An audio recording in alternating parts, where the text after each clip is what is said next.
Take a ride on Tony the Pony. Take a ride on Tony the Pony. Please take a ride on Tony the Pony with Mr. Pineapple. Oh yeah, it's Mr. Pineapple's Wonder Hour.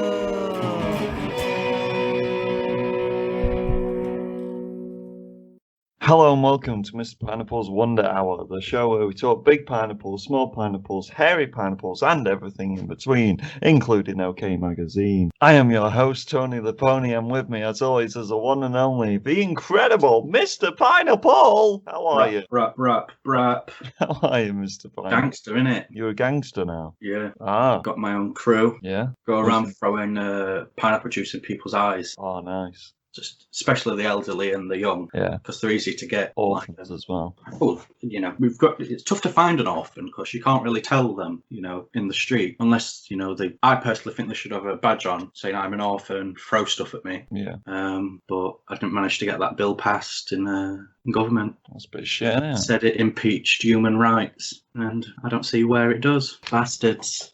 Governments are just pussies, though, aren't they? Yeah. When you won't throw pineapple juice in people's eyes, then you just don't deserve to live. I didn't want to say it, but they are my sentiments.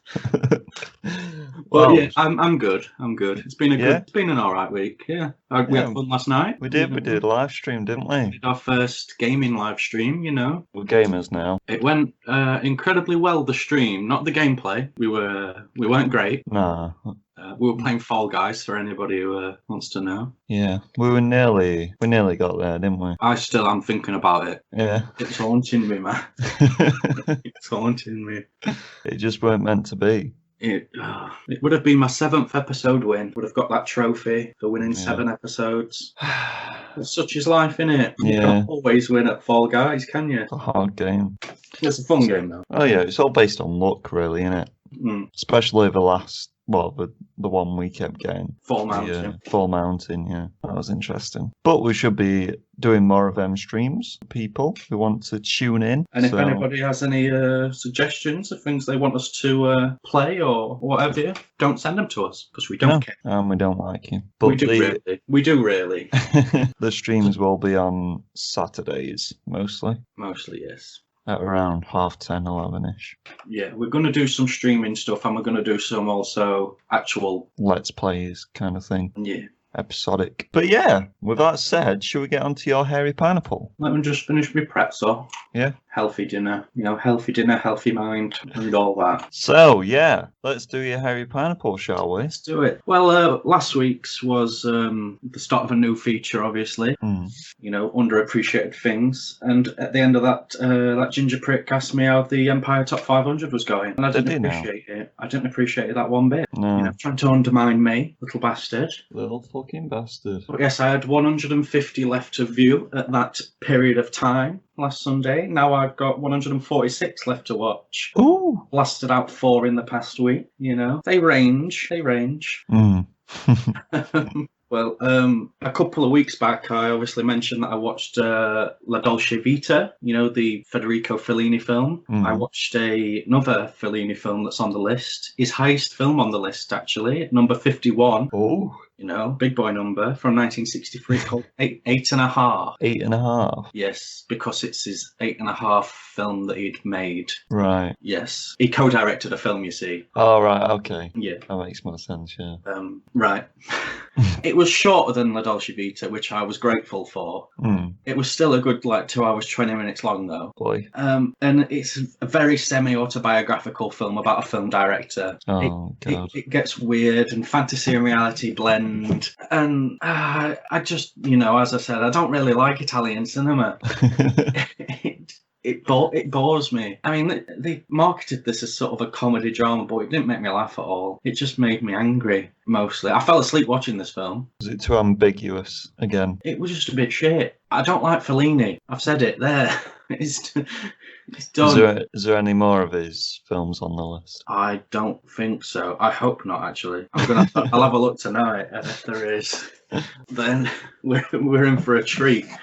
It was, I just didn't enjoy it. No. But the next one I really enjoyed. That's good. From 1985, in at number 271 on the list, is Pee-wee's Big Adventure. Oh, yeah.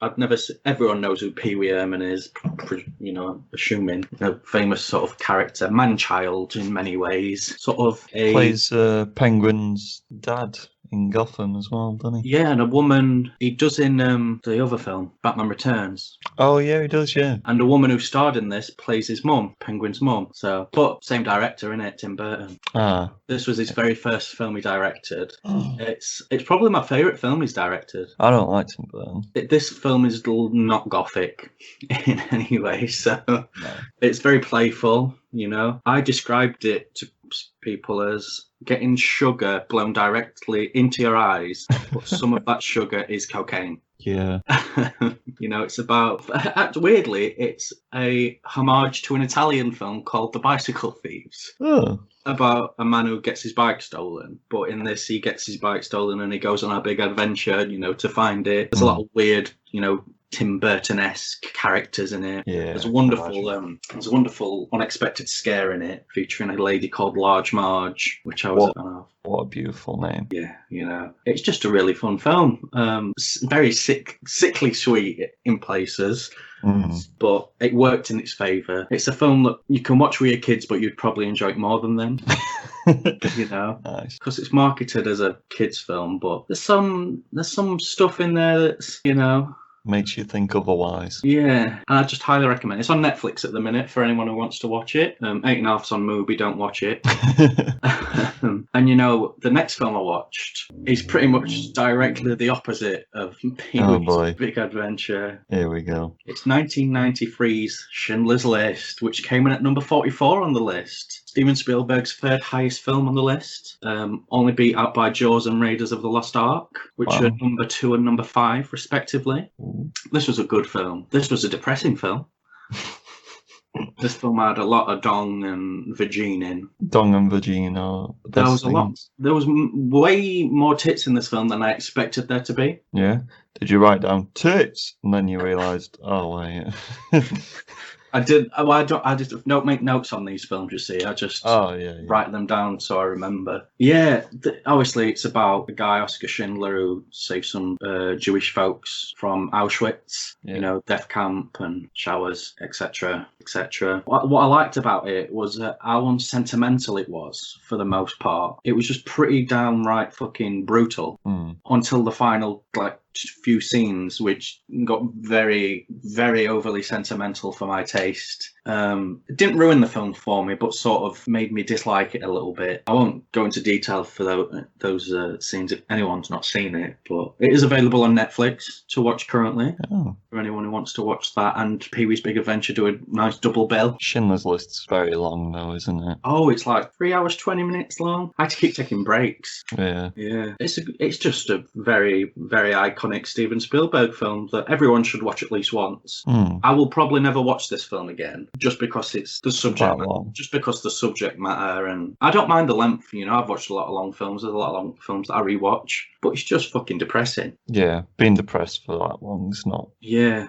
Not good. The acting's incredible in it as well.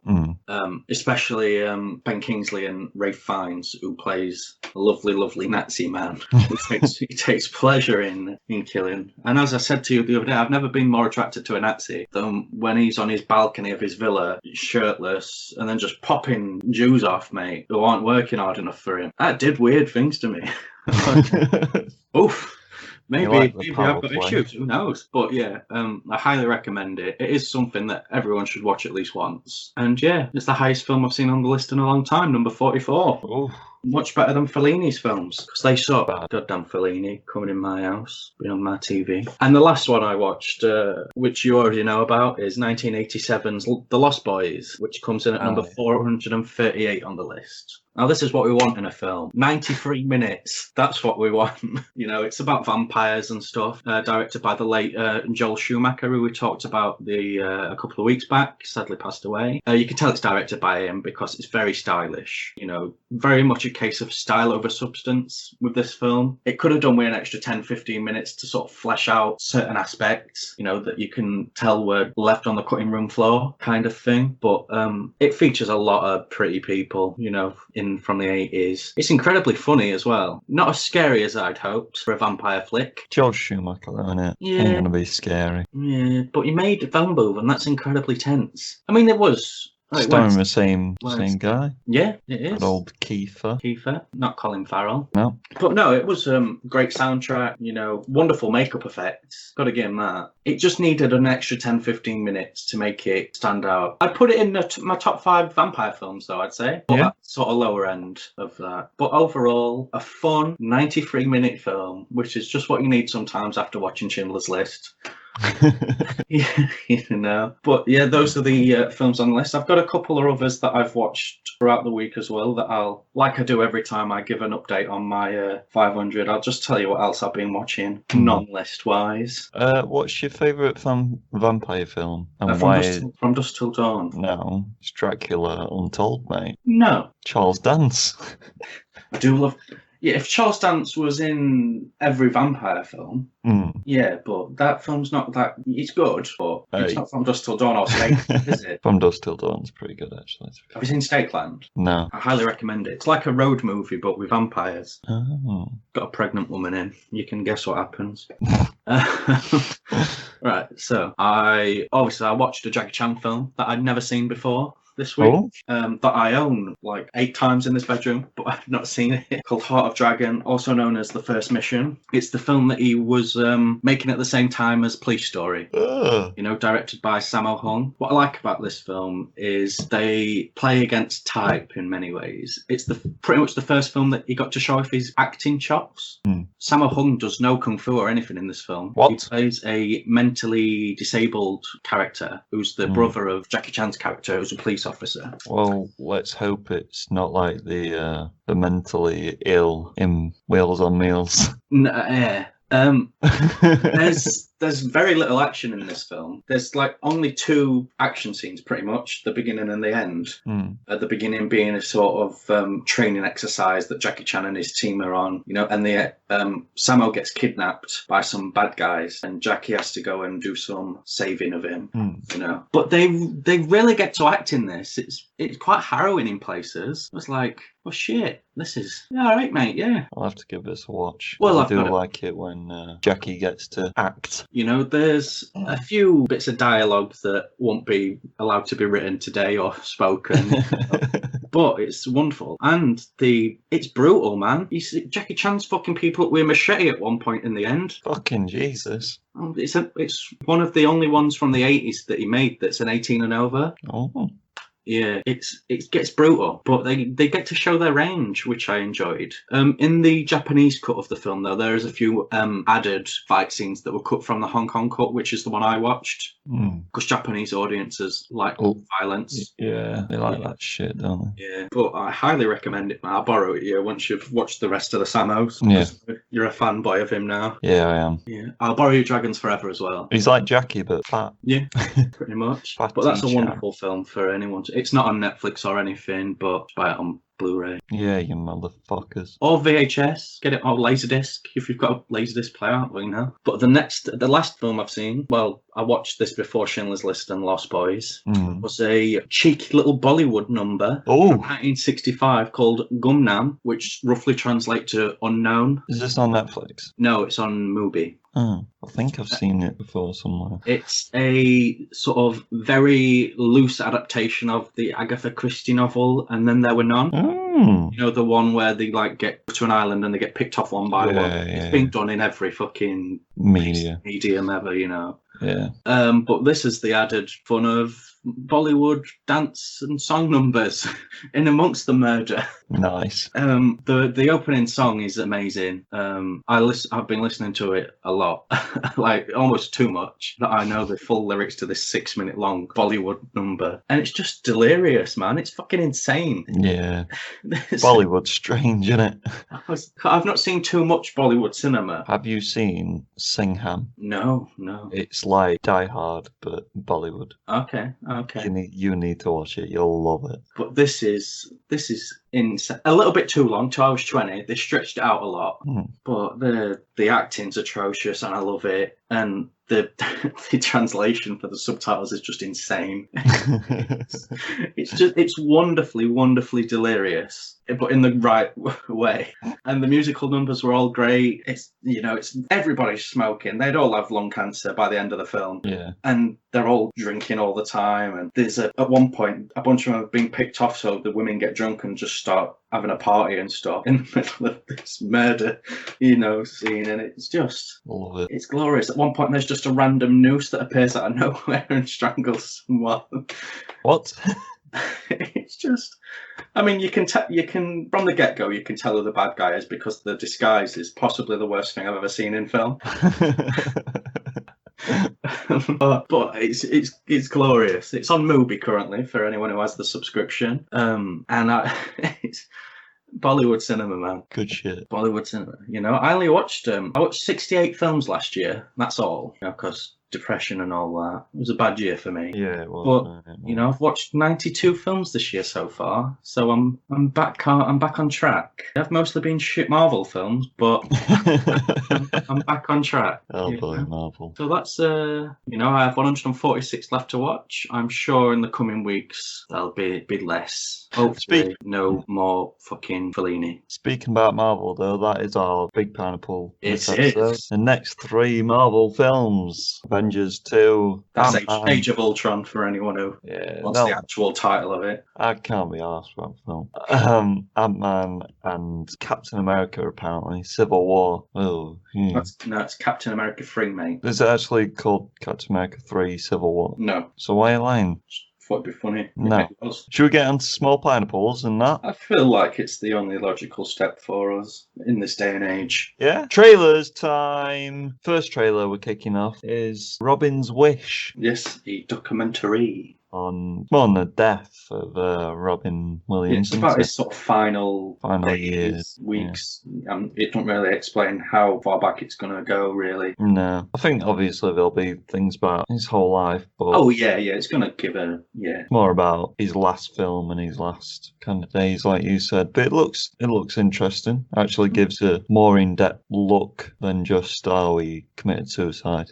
Yeah. Because it explains the dementia and the money issues he were having and stuff like that, which I'm looking forward to it. It looks fun. It looks depressing. Not fun. Interesting. It looks intriguing, and like it's going to have light-hearted bits in it. It's Robin Williams, man. He's just a funny, fun man. Yeah. But it will be hard-hitting for certain aspects of the trailer. Even it for me, man. I was like, shit. Yeah. In reference to myself, I think it's when it shows, like when the guy says, "Oh, I'm surprised he could even walk or talk and stuff." Just shows how much of a strong person he was. He was a fucking G, mate. He's in a lot of great films now. What's your favourite Robin Williams film? Oh, don't even know. There's way too many, isn't there? I think Mrs. Doubtfire for me. Yeah. I love that film. I think the most recent one I watched was Good Morning Vietnam. Great film. Which I really enjoyed. I do have a soft spot for robots, though. Oh, man. I forgot about robots. It's an underappreciated film. It is. It could be featured in my segment. Ewan McGregor as well, isn't it? Yeah. I saw that film for the first time in Spain, illegally. That's interesting. But yeah, it's a good egg, and I think loads of people are going to watch this. Big gaming nerd as well. Yeah, I mean, his daughter's... Zelda. Is it Netflix? I'm not sure. It didn't say. It probably will be. It's a documentary. So, yeah, that's Robin's Wish. Next one, Rent a Pal. This looks weird, doesn't it? It does. There's many weird trailers in this. Sort of, a middle-aged, quite rotund-looking fellow. Oh yeah. I should add this film set in 1990. Yeah. And he like makes one of them videos, like dating site videos that they used to do back in the olden days, you know, for the internet, where they record them or whatever. And then he gets this rent-a-pal thing, and it's Will Wheaton. Yeah. And just it gets a bit weird. Yeah, there's a woman involved, and then it's like bros versus hoes, basically, isn't it? But it's just a videotape that's I don't. coming to life. I think it's like The interesting. Ring, but 1990. I'm Will Wheaton instead of. The little girl. Yeah. It looks interesting though. That's a word. Yeah. Does it look good? Maybe not. No. Maybe not. But the next trailer we're going to talk about looks amazing. It does. Get Duked. I loved it. It looks really good. About a group of chav types in Scotland. Yes, they're trying to get their Duke of Edinburgh award, Classic. you know, but then they get hunted by the upper classes. It looks a lot funnier than that's all you can really say about a trailer, though, isn't it? Yeah, you don't, without spoiling things. Just go and watch the trailer. It looks like a lovely genre piece. Oh yeah, definitely. It got great reviews at the festivals that it was at, and that's getting released on Amazon Prime sometime soon. Looks really good though. I'll for sure be watching that film. And I binge watched People Just Do Nothing on Netflix. Great show. Corrupt FM. You know, I love it. Chapati G. It's an excellent show. Apparently they're doing a film Are they? where one of the songs gets really big in Japan, so they have to go over to Japan and perform live. I need to watch the later seasons, to be fair. You've not watched it all? No. Oh man. But anyway, it's not Get Duked, but it's that kind of. It reminded me of that a bit. But the next trailer, another weird one. I'm thinking of Ending Things. I don't have a fucking clue what's going on in this. No. But it's by Charlie Kaufman, and it's expected. He's made some of my favourite films of all time. Has it? Yeah. Yeah. It's a book, innit? Book adaptation. Don't know yeah, what it is. because shout out to my brother's girl. She was saying how good the book is, and she I can't thought wait she for wrote the... it. I was like, jeez. Oh no, Jesus Get her on the podcast, man. She can't write. She's a woman. Damn right. But yeah, she was saying how good the book is and how mindfucky it is. I mean, it was already kind of mindfucky, and then they started adding in time travel and fucking just teleportation. I And... just recommend watching the trailer to get what we're on about. Yeah, but it's got the guy from Breaking Bad in, El Camino, Which guy? the boyfriend of the woman. Oh, yeah, what's his name? I think he's called Tim in Breaking Bad. Oh, Jesse Plemons, mate. Yeah, he's a really good actor. I like him in Game Night. Oh yeah, he plays a cop, doesn't he? Yeah. That's a good film. Underappreciated film right there. Definitely. I saw that in cinema as well. I saw it illegally. Nice. I watch that like once a year. That's how much I love that film. I put it in my top 10 films of 2018. Nice. That's how good that film is. But yeah, I'm thinking of Ending Things. It's Looks coming to weird, doesn't Netflix it? as well, this, so you can all get your grubby eyes on it. Oh yeah. Yeah, it looks. Yeah, You think it's all going to be filmed in that ratio? I don't even know. Let's do it. Just go watch the trailer. But next, Mapleworth Murders. Yeah, it's just like a piss take of Agatha Christie, Yeah, innit? it's the spoof of what's that show? Murder She Wrote kind of thing. You know, Quibi as well. I like the look of this. Yeah, I thought you would. Why? Just because it looks like that kind of American sitcom feel. And you're a mark for American sitcoms, aren't you? No, You like all of them. I'm a mark for certain American sitcoms, and I have written essays on sitcoms. Yes. I like the fact that it's got a shitload of SNL alumni in. You know, I'm a SNL mark, shall we say? Yeah. And anything that's got Fred Armisen in is all right in my eyes. Wow. 'Cause he's a lad. Is he a lad? He's a proper lad, mate. Is he the lad? He's in my pineapple throwing gang. Oh shit. We milk him. Oh. We milk the pineapple juice from him. And throw it in the orphan's face. Jesus. And the skin melts away like in Raiders of the Lost Ark. Yeah. Yeah. Nice. Because pineapple juice is acidic. I And the should enzymes listen to do eat meat. Oh yeah, we. So Oh, porn. porn. Orphan porn. Oh boy. Shall we real move on? sometimes, yeah. Raised by Wolves. Yes, this is a new science fiction Ridley Scott. There's a lot of sci-fi things being released recently, aren't there? Yeah. TV show wise. Ridley Scott. Is it going to be good? Oh, it looks pretty, didn't it? I mean, it's got my boy Travis Fimmel in. Don't know what Yeah. that means. Played Ragnar Lothbrok in Vikings, the I main see. character. When watching the trailer at the very start, I was getting very, very, very Horizon Zero Dawn vibes. Yeah, to be And with a fair. Viking, I was like, "There's a Viking-looking man. Oh, they're just adapting that game."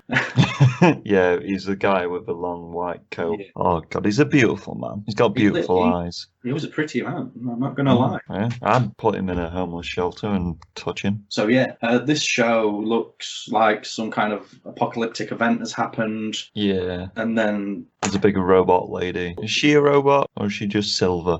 I don't even. It got a bit peculiar in places. All most of these trailers this episode is very undescribable. You're gonna have to watch them a lot to try and pick out any semblance of narrative. Well, Raised by Wolves literally didn't have any kind of plot in it. And it was just one of them, like, chopped together. Ooh, weird stuff. Oh, is this based on a novel as well? I don't know. Oh, I thought you were talking about the book or some shit. No, I mean, You're talking about the trailer. Yeah. Right. I preferred the other Raised by Wolves TV show, Yeah. which was a sitcom. It was on Channel 4. They got cancelled, sadly. It was a wonderfully funny sitcom. I think it's on all 4. Go and check it out. And check this trailer out. No, don't. Just watch the sitcom. Amazon Prime this? I think it was. HBO. Oh, is it HBO Oh, Max? Yeah. Oh boy, that's annoying. Might have to get HBO Max. Well, I'm going to have to get it for Justice League. So, no. Don't you be shaking your head with your illegal activities. I'm not watching it. Yes, you are. I claim to have watched it and then just go on Wikipedia. We're watching it together. No. We'll do a Let's Watch stream. I'll sleep during it. Should we do some gameplay trailers? Or just some game trailers or whatever? First one we're going to talk about, The Pathless, the PlayStation 5. Looks alright, doesn't it? It looks fun, doesn't it? Yeah. Jumping with your eagle and shit. Yeah, you've got an eagle and a bow and arrow, and you eagle and bow and arrow things. Demons that you chase down like a motherfucker. Motherfucker. Looks very pretty. It does. Stylistic. Yeah. You watched the entire Oh, yeah. PlayStation, State of State Play, of play, yeah. but I didn't get time to, sadly. And we've only picked out a few trailers from this because, As with most things, there's good and bad in there trailer-wise. yeah. You know. And Ratchet and Clank is bad. So Is it? we won't be talking about, and not Ratchet and Clank, the other one, Crash Crash. Bandicoot. We won't be talking about Crash Bandicoot. But yeah, The Pathless looks just good. I'll probably play this one, yeah. Yeah, can't really talk more about it, really.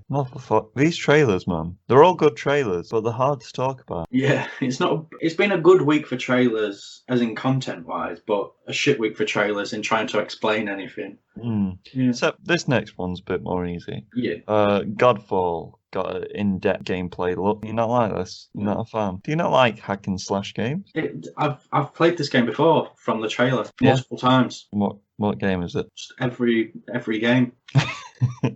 Yeah, to be fair, I mean, it looks alright if you're It into looks alright, don't get me hack and wrong. slashes. I'm probably never going to play it. What made me laugh in this trailer was we're doing a unique camera aspect of involving third person with hack and slash. And I was like, you mean what God awarded? Yeah, and they were talking about the weapons, and they were like, oh yeah, you've got these two things, and then you throw the thing and you can drag people towards you. I'm like, oh, God of War. Yeah, and it just looks kind of It looks a bit, generic. yeah. And being there, done that. Yeah, and it seems like it's a what are they called? When you get a fighting game and you get the tower mode, Yeah. and then you verse the last boss at the end. That kind of seems what the whole game is, just not obviously in a fighting game style. So Yeah. like you battle your way up to verse a god. God, yeah. I'm like, ugh. I really didn't like the look of it. And the gameplay trailer went on for 9 minutes, and I hated every second of it. I especially hated the creative director guy who was trying to sell me this game by trying to make me excited for all these things I've played before Yeah. in probably better games. Well, God of War's better than it, like hands down. God of War was a great game. Yeah, and even the characters kind of look generic. You're a big lion man, lion armor guy, and there's a long sword, and the two quick swords, and then a spear. A double-ended hammer, Yeah, and that's it. and then another sword. Oh yeah, a big sword. And it's just like, that's been done to death, mate. I really didn't. It angered me. I would say it angered me, actually, watching that video. Yeah. Yeah, and I don't And like it good. It was the last big reveal thing, kind of. as well. It proper angered me. I mean, there was a gameplay trailer for Bug Snacks, but Yeah. it just looks like a PS3 game. Not wrong with PS3, mate. I know, but Although I've when you're never had trying to one. sell next gen and you've got a thing that looks 10 years old, you know what I mean? I know what you mean. But let's talk the last trailer. Fucking hell. Been talking for a while already. The Pedestrian. What did you think about this? It looks alright. Looks cute, doesn't it? Yeah, it's a sort of indie-looking platformer type. Yeah, like a puzzle platformer Thing. where you play as a stickman going through different whiteboards Yeah. in different kind of settings in I the want real to- world. I want to know what the narrative's going to be. Yeah, But this is a game that I'll probably purchase. yeah, it does look fun. Unlike the previous one, which angered me so much. But yeah, people should go and check out The Pedestrian if you like them kind of limbo-esque. Limbo's awesome, man. kind In of my top 5 platforming games, isn't it? But yeah, it's good. I think that was PS4 as well, that one, because they showed what's coming out on the PS4 towards the end and what's coming out on PS5 first, kind of thing. That's the whole, yeah. But yeah, that's the end of the trailers. But let's kick us off with the news. And the first bit of news. Right, on to the news after you've had your piss out your dick. I forgot to. I got bread instead. You forgot to have a piss? Yeah, I just got some bread. Yeah. Well, first news, big news, kind of, not big. Who knows? Spider-Man is coming to the PS4 version of Avengers exclusively. Fuck you, Xbox. It's funny, isn't it? Because good old Phil Spencer, CEO of Xbox, being like, I want to end exclusive content. Now PlayStation's like, you know what? Fuck you. Spider-Man's coming to Avengers, and we're getting all these exclusive skins and stuff. They are proper doubling down on exclusive stuff. Apparently, Final Fantasy 16 is going to be exclusive, like a timed exclusive for PlayStation as well. I feel like Phil Spencer's shot himself in the foot I love massively. pettiness is fun. Especially when big companies do it. And it's only four skins for the characters. Yes, but the Xbox people want the skins. How else are they going to enjoy the game, pony boy? I mean, the Spider-Man thing's just funny. It's just like, haha, you don't get to play this massive part of the game because we've got Spider-Man. Butch.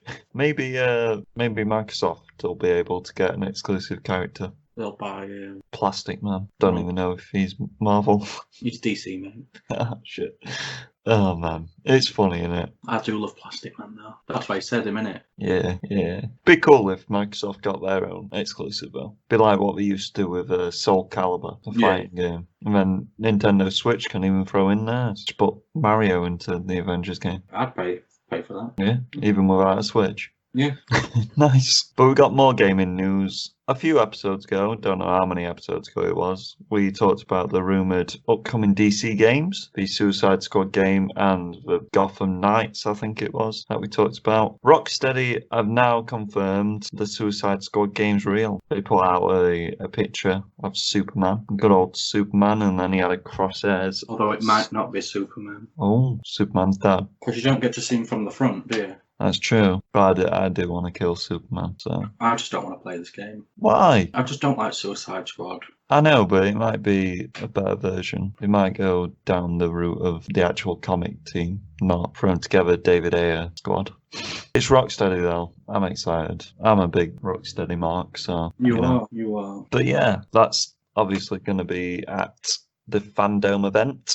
That we'll talk about in a minute. But talk about Suicide Squad. The cast of the upcoming James Gunn Suicide Squad film released a happy birthday message to the director James Gunn, and it kind of teased their characters a little bit. Each little section of them saying happy birthday, they had something to do with their characters. The guy from Ant-Man who plays the Russian guy, don't know the actor's name. The Russian guy? The laptopy guy, hacker, has got polka dots all over his face. So, Polka Dot Man, which is being rumoured to play. John Cena was in it with two little arcadey guns firing, which he's been rumoured to play Peacemaker, so that makes sense. He should have been invisible. I know. Would have been so meme-worthy. I know, but... And then Idris Elba's in it as well with, like, kind of a slow motion effect on him, and he's in black and white, and I think his eyes are a bit yellow, so people are thinking Bronze Tiger, because he's, I don't know, the reason behind that, but that's why he's been rumoured to play. And then Margot Robbie's in it with the Harley Quinn shit. Harley Quinn. I think this will be interesting, though. I mean, you're going to have to see it. No. I just can't wait to take you to all these films you're going to hate. You're going to get kicked out of the cinema because you're going to just rage at people. I would happily shoot up any cinema that's playing. Oh boy. But yeah, the updates on the DC universe. But we have got some updates still. Fando has confirmed all its guests. Over 300 names, mate. And we're going to name them all right now. I'm not going to do that. I've got the picture up, right, where it says them all. And I thought before we start recording this, I'll do it. And I looked at them. And I'm famous for not pronouncing things. And me trying to pronounce 300 names really fast is just not gonna work, is it? Show us your acting chops, mate. Your skills that you've learned. I ain't learned any skills, mate. I know. I've seen. But these are just a few big names I'm going to name. Matt Reeves is there, obviously. Robert Pattinson. James Gunn. Val Kilmer. Oh. What are we doing with Val? Is he going to be the Batman instead of good old Michael? Linda Carter, former Wonder Woman. Wonderful tip. Wonderful tip. And then big names in the comic. The Rock's going to be there as well. Oh yeah, The Rock. Yeah. You know, possibly the biggest name that you. Oh yeah, I was going to get to The Rock Hmm. because he's just wait, man. All right. No, say all Big 300. names in the comic universe. We've got Brian Michael Bendis, Jeff Johns, Grant Morrison, Scott Snyder, Tom King, and Christine Priest. And then, obviously, we're going to have all the big names in the DCEU there as well. There, you happy? No. With Dwayne "The Rock" Johnson. Plus, I thought you said Scott Steiner, and I got really excited. So, when Scott Steiner start making comics? Obviously, Zack Snyder's going to be there. Yeah. Zachary Levi, Gal Gadot. Oh, is it Gal Gadot? Good dough, I think. Spell Gal Gadot, though. Gal Gadot. Gal Sharknado. Patrick Wilson, that Aquaman guy, Jason Momoa, all the fuckers. Probably not Ezra Miller though. Let me just have a quick scan, because he beat a woman up, didn't he? I cannot see Ezra Miller's name on here. Oh, no, there it is. The Woman Beater. He's called. But now everyone from the upcoming films and everything like that, we're going to have John Cena and Dwayne "The Rock" Johnson in the same room. Maybe it's going to turn into a WrestleMania match. Once in a lifetime. Mm. Oh no. Twice in a lifetime. 3 times in a lifetime. Peter Capaldi's going to be there. Yeah. But yeah, a lot of people, and it's in 2 weeks, I think. We'll be covering it either as a big or hairy pineapple. Probably a hairy pineapple, because there's always, like you said about State of Play, there's always good and bad things from these events. But I think they're going to have a lot to show, to be honest. A lot. But yeah, let's move on from DC. I'm annoyed because of shit. Let's go on to some Marvel news, shall we? No. Nia DaCosta is directing Captain Marvel 2. Yeah, she's the Candyman director. Oh yeah, that Candyman film that hasn't come out yet. That looks alright. I keep forgetting it's a thing, you know. Next news for Captain Marvel. There's a new Teenage Mutant Ninja Turtle. She's a woman lady. She's a woman turtle called Janika, and she's yellow. Next news. She's not a yellow turtle. No, she's I think a yellow. The colour's yellow, alright. She'll probably have like frying pan as a weapon or something. Yeah, she'll wear an apron. Yeah. You know, she'll moan a lot. She'll probably have one baby in one hand. Yeah. Frying pan in the other. Yeah. Got dual-wheeled rolling pins. Yeah. Yeah. Should we talk about some dead people? Yeah. Just to bring the mood up a bit, you know. Yeah. 'Cause fuck women. Yeah, I don't like women. Do this thing. Talk about women, though. First dead person is a woman. Renee Santoni. It's a man. It's a man? Yeah. Well, what's Renee then? Is that a woman or a man name? Like, innit? It's like weird, innit? It's like some Italian shit. Well, Renee Young's a woman and she's got coronavirus. Yeah, well, that's spelled differently, mate. This is Rennie. That's Renee. Oh, right. I've spelled it Renee. Yeah, 'cause you're a dum-dum. Dum-dum. Rennie then. Dead. Just dead. Just 82. In that film, Dirty Harry, starring Clint Eastwood, will be dead soon, we can imagine. Probably. Can't wait till he's on our list. Damn right. It's in a lot of other things. Yeah. But it's also, you know, famously in Seinfeld. Oh, fuck's sake. As they all are. Are they not all dead yet? No. He played Poppy in Seinfeld. Who was a reoccurring character? He was in a few episodes, yeah. Sort of a very unhygienic restaurant owner. Classic. You know, he was neurotic and anti-abortion and Wow. just all-round good guy. But yeah, he died at age 82. He had a lot of other crap, but I can't be asked to talk about it. You don't like him? No, I can't be asked today. No? Fuck the dead. Fuck the dead, you know? Well, the next dead we've got is Tony Costanza. Costanza, yes. Costanza. Named after George Costanza from Seinfeld. Yeah? No. Oh.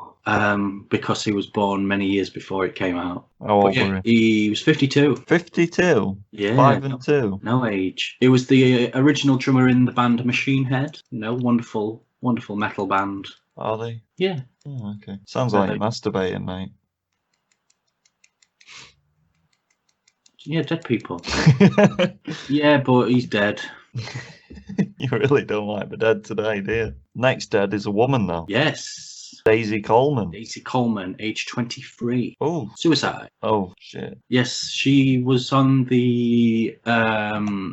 She was a sexual abuse survivor advocate. Oh, right. She experienced sexual assault at the age of 14 and was featured in the 2016 documentary film Audrey and Daisy. The person who did the raping, etc., pretty much got away with it because his granddad was like a former state representative and stuff. Fucking Jesus. So yeah, she tried to take her life on multiple occasions. You know, there was a lot of bullying that came out after she came out with the accusations and what have you. You know, but yeah, she died, took her own life, gunshot wound apparently, self-inflicted. Jesus. America's fucked. Yeah. Fucking just because his granddad was a. Yeah, fuck him. Let's go and kill him. Yeah. She's also not in Seinfeld.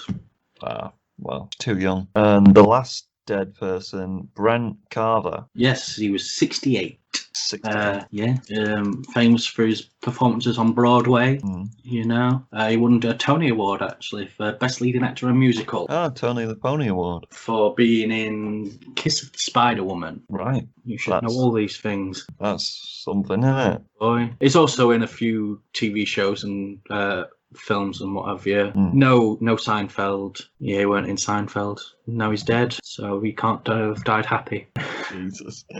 And that's all the dead people for this episode. Yeah, no cause of death on him either. Ren and Stimpy. Do you like it? No, but not dead. They're coming back from the dead. Damn. Yeah, I like Ren and Stimpy. There's some good stuff out there. All the cartoons around that era. You know I'm a cartoon fan. Yeah, they were all a bit weird, weren't they, around that era? Yeah, they weren't. Yeah, they weren't really child friendly. They look very disturbing, to be honest with you. Yeah, but yeah, it's coming back. It is. Will it be as as it was? No, definitely not. They might even redesign the character. Ren and Stimpy documentary coming out this year about the creator. Yeah, went a bit loopy. Didn't he? Did he? I was going to talk about it last week, but I didn't think I'd include it. Kind of wish I did now. Yeah, wouldn't have made sense, wouldn't it? Yeah. You little bastard. Hulu, though, famous for cancelling High Fidelity, aren't they? What is this? What is High Fidelity? High Fidelity is a book from '95 by Nick Hornby. It's my favourite novel of all time. Is it? It's about a man who owns a record shop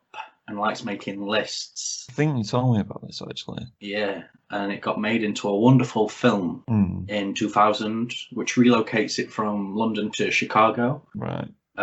Starring John Cusack, one of my favourite actors. Obviously. Jack Black's in it as well. He's a scene stealer in it. It's a wonderful, wonderful, wonderful, wonderful film. That's a lot of wonderfuls. Yeah, it's really good. The novel's better. And then they thought, let's gender bend it with Zoe Kravitz.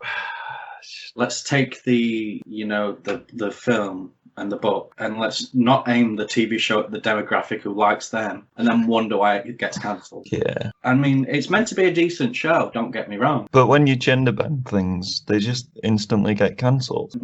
Good Ghostbusters. I'll watch it eventually, but I've probably already seen the show in the film and the book. Yeah, that's the thing with when you get a show that's already been a film. You kind of know how it's going to end. It's just dragged on for a bit longer. Yeah, Zoe Kravitz has gone on and said that Hulu's a bit shit because what other black people shows can they watch now on Hulu? Because they're black as well in them. Yeah. Just make some original content. John Wick, you're a fan. I am a fan. But you're not a fan of filming back-to-back films, are you? Not, no. Why is that? Kishkow. Kishkew. To me, it takes a little bit of the artistic integrity of filmmaking away. In that I know, people make films to make money. But when they do that to me, it just reeks of profiteering. They did that with that one Avengers film, didn't they? They did. boy. But I kind of guess with John Wick, it kind of makes sense because the films do carry on like straight after, don't they? Yeah. So in that aspect, it does make sense. I mean, these films are just a cash cow now anyway. You can't tell me John Wick 3 were good. It were. I was a fan. It's getting more and more silly though, isn't it? Oh yeah, it's absurd. Don't get me wrong, and I love that. The more the mythologies put out there in terms of the world, the more obscene the logic gets, and I love it. He got shot at the end of the film and fell off a fucking building, and he's going to be in 2 more films. Yeah, of course. I do like the theory that it's a Matrix simulation, though. Yeah, it won't be though. No, because So you can kiss that theory goodbye. it's John Wick in it. Yeah, Wicker Man. Talk about John Wick though. The team behind John Wick are developing a adaptation, reboot, whatever, of The Man from Nowhere. You're a fan, aren't you? Of these 2 things. Why? So we can old boy it up. Just watch the original. Yeah, but that's not starring an American. It's right. The Man from Nowhere is a wonderful South Korean action film from 2010, right? That I caught on the Netflix that I'd been wanting to watch for years. I just sourced that film and watched that instead of watching a fucking diluted American version. Not happy. He's not happy. He's not going to cheer up anytime soon as well because we have to talk about 3 Marvel films. Yeah. Why do they just... Because money and that. And racist Americans that won't watch Asian films because of China. I don't like subtitles. Can't read. Yeah, basically. Let's The move original's got 100% on Rotten Tomatoes, right? on. Yeah? Yeah. Why remake that? What do you think a remake's going to get? 7. Wow, that's got to be bad. Tom Hanks, though, he's rumoured to play Geppetto Yeah. in the upcoming live-action Pinocchio, not the Guillermo del Toro one, the actual We don't Disney need one. a live-action Pinocchio. Next story. No, we don't, do we? It'd look good as Geppetto, though. Fuck Disney. Poor Tom Hanks, man. I love Tom Hanks, but fuck Disney. He is a Disney mark, though, isn't he, Tom Hanks? I mean, he played Walt Disney in that one film, so... Yeah, Toy Story. And now, Geppetto. Fucking motherfucker. Big as well. Is that Disney? No. Should be. It should be. It's a James- great film, though, big fan. I like the piano bit, like everyone does. James Wan, he's a man. He's a man. James Wan, the man, Du-du-du. is directing Knight Rider. Yeah, they're doing a film reboot of Knight Rider. I just don't know why sometimes. It's the age of reboots again. I'm loving it. It's going to make no money, just like the unsuccessful TV reboot, that got cancelled. Yeah, but who's going to play David? Chris Pratt. Chris Benoit. Oh, David Hasselhoff's going to have a cameo in it. yeah. It's literally going to be Baywatch. Yeah. Maybe it's Dwayne The Rock Johnson playing Dwayne, mate. Dwayne. playing the car. Playing the car. You have to climb inside Dwayne The Rock Johnson. You climb inside Dwayne The Rock Johnson. Already have in my dreams. Oh, talking about Dwayne The Rock Johnson though, Dirty Dancing follow-up confirmed, isn't it? Yeah. Why? A lot of it, a lot of this news is just summed up with the word "why," isn't it? Yeah. Jennifer Grey's attached to starring and produce. Man, she don't look like she did in 1987. Does she not? Once she had a nose job, mate, and she got rid of the iconic look, she didn't get any roles anymore. Well, that's what happens, isn't it? When you Plus, get there's cast. already a sequel to Dirty Dancing. Yeah, Dirty Dancing Havana Nights, which is wonderful. It's shit, but I loved it. but we're doing a Halloween.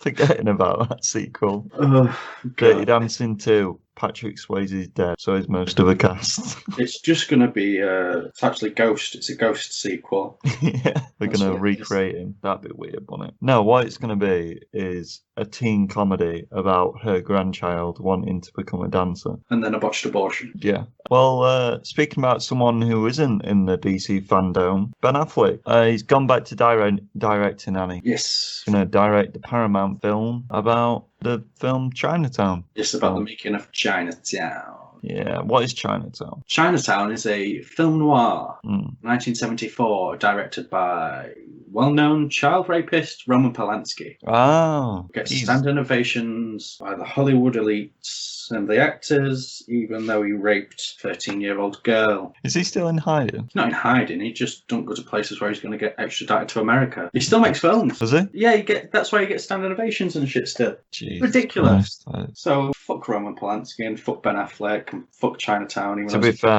be fair, Ben Affleck is a Hollywood elite, isn't he? It's like Weinstein's best mate. So. Chinatown's like number 14 on the Empire magazine's top 500 films. Well, that's what happens when you fuck kids. Dick, the kids. We've already been through this. Get famous in Hollywood. You have to at least touch one kid or one old man. Hollywood.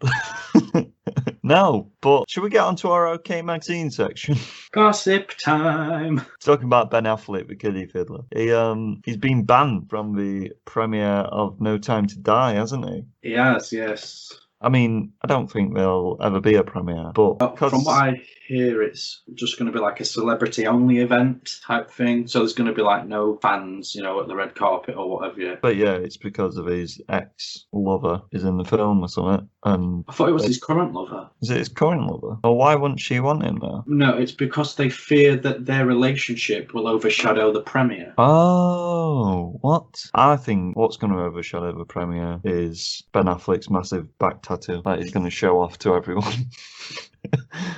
Oh, Ben. Uh, Oh, yeah, we should mention the female's name. I can't remember it. It's female number 3. Do you think he beat this one because he's an alcoholic? Yeah. Nice. Talking about relationships, though. Glee star. Shit. 1 minute. I need to get a name up.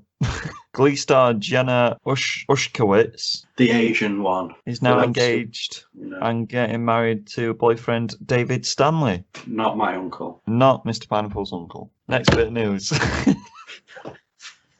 Tiffany Haddish is dating Common, right? Nice to see. I mean, it's nice to see Common finally getting some pussy after all these years. Plotting crimes Yeah. together. I mean, this news section's been so bad. Yeah. But let's talk about something that's going to piss us off even more, shall we? Why not? Yeah. Why not? Oh boy. Right. Disney Plus, a subscription service that you pay £8 a month, is it? $5.99. $5.99. Fucking hell. They're now going to put the upcoming film Mulan, which was supposed to be coming out months ago, on there. Like I said they should, because it would get a lot more new subscribers. But there's a catch. There's always a catch with Disney, isn't there? The cash cow, money grabbing bastards. You have to pay, is it £30 for this? It's $29.99, so that'll come out to about 25 British 25. pounds. £25 for this film, but you're already paying £6 for the subscription fee, so it's going to cost you over £30 for this film. What's your thoughts on this, Mr. Pineapple? I have none. Are you that done with Disney that you're speechless at their actions? No one's going to pay it, right? It's a slap in the face to the Disney Plus subscribers. One. Yeah. It's a slap in the face to, you know, cinema chains. Yeah. It's a slap in the face to people who want to, you know, watch Mulan, but have to pay 31 quid. It's they're releasing it video on demand.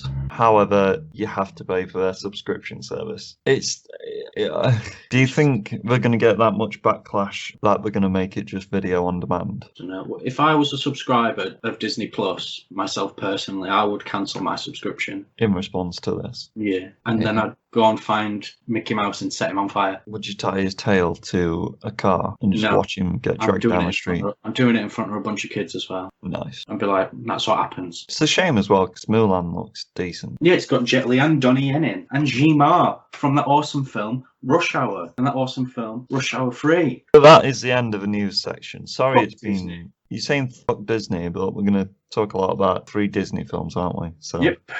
Strap in, guys. But yeah, sorry about the kind of depressingness of us. It's just this news has just been all, why are they doing it? And then Disney pissing us off. So what are you gonna do, eh? What are you gonna do? The world's going to shit, so is fucking Hollywood. It's been going to shit since 1912. Oh, and it was made. Yeah, I made it. Yeah. Yeah. Cool. Should we get on to Big Pineapple? Big Pineapple time, boys.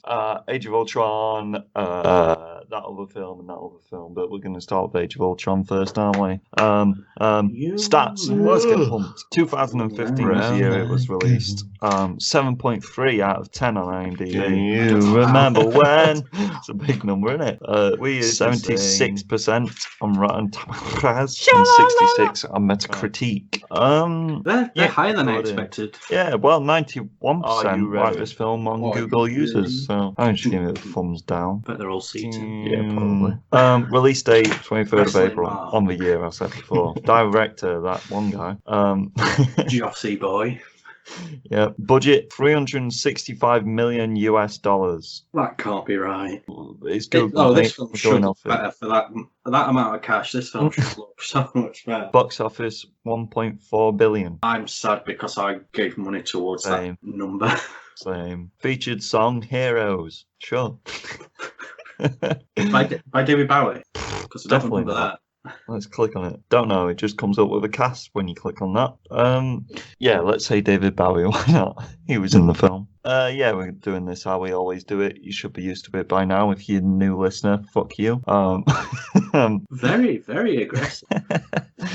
Well, it's Age of Ultron, isn't it? Got to be aggressive. Who wants to go first? I'll let you start us off because I know you're raring to rip into these films. Pros got none. No, I'm joking. So the opening scene, it's pretty cool to be honest, isn't it? I like all the montagey battle. Oh, where they go into the castle-y place. Yeah, that's pretty cool. We have different opinions on that.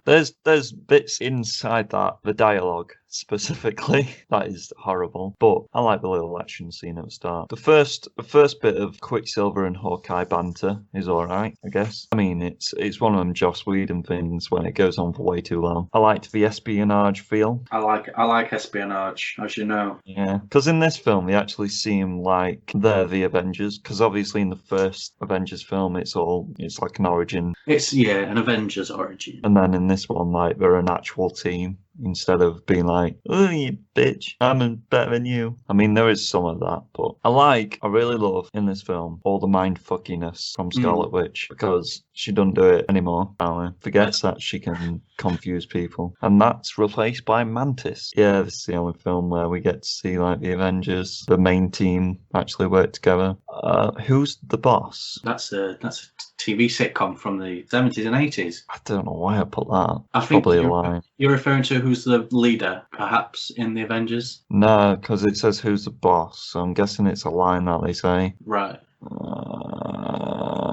Google. Oh yeah. It's when the woman comes into the ship and she says that Tony Stark's the boss or something, and then Tony Stark's like, oh no, he's the boss, to Captain America. Because I feel like Captain America in this film specifically, he actually feels like the captain of the team. Yeah. Like leading everyone. Lifting a hammer scene's fun, innit? It's fun to see him chilled out and that in a different light. And obviously Captain America picking it up is a reference to a film that we're going to have to eventually get to. I love the creepiness of Ultron's first appearance when he steps out from the shadows and he does his little monologue thing. I'm like, this is pretty cool. Because I watched this film with Freya and yeah, she got scared. And I was like, That's the pony's daughter, just to yes. add context. Yeah, I forgot how creepy that first thing was. Moving on, he says it, doesn't he? Tony Stark. He says the word that makes me shiver at night. Endgame. Oh yeah.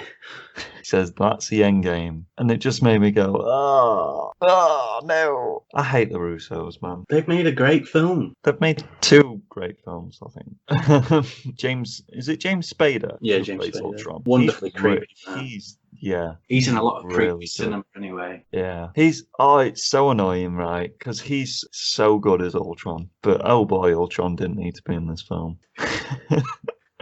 Claw, Andy Serkis is a genie. I love the bit where Ultron gets really raged when he compares him to Stark. And he says, you're just one of Stark's goons or whatever. And he gets fucking angry, doesn't he? Chopped his bloody arm off. That's good, that. Like, they all get an arm off, don't they? Aye, in the Star Wars things. I put God, Ultron is good. I love the slow-mo punch from Quicksilver to Captain America. That just always makes me chuckle. So it's a good I think it's a sound along with the punch, and just seeing Cap's head just go back slightly, and then he tries to grab the hammer like a fucking idiot, doesn't he? And then Hawkeye, I love Hawkeye. You know, he's probably the best thing about this film. Hawkeye, you know I'm a big Hawkeye fan. I mean, rewatching these films is making me appreciate Hawkeye so much more because.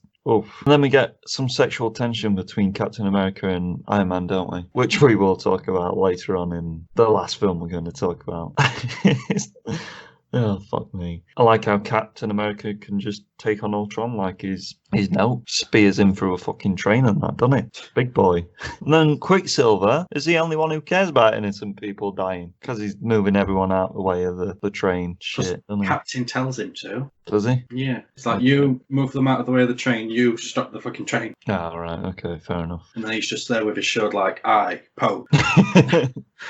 And then I love the kind of build up to what, right? I'm just going to spoil the last film we're going to talk about because I don't like Civil War, but I love the build up to it in this film. Yeah, it's teased, isn't it? Yeah, like the tension between Captain America and Iron Man, and the fact that Iron Man's taking these risks to save people, because that's a whole kind of thing about Civil War. Iron Man's just kind of doing stuff to kind of make things better from his belief, and obviously the massive risk in this is creating Vision, which I got very confused about. Creating Ultron is the big risk as well. Yeah, but that you don't really see him create him, do you? You do. It's just but it's just like conversation between him and Banner, and we're like, Ultron, we don't speak about that thing that we've only just mentioned in this one film. But we'll get on to that. Vision's cool, isn't he?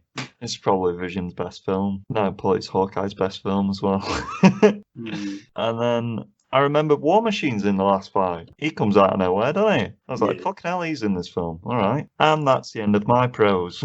I had fun. I like the addition of the siblings, I think. You think. But it's...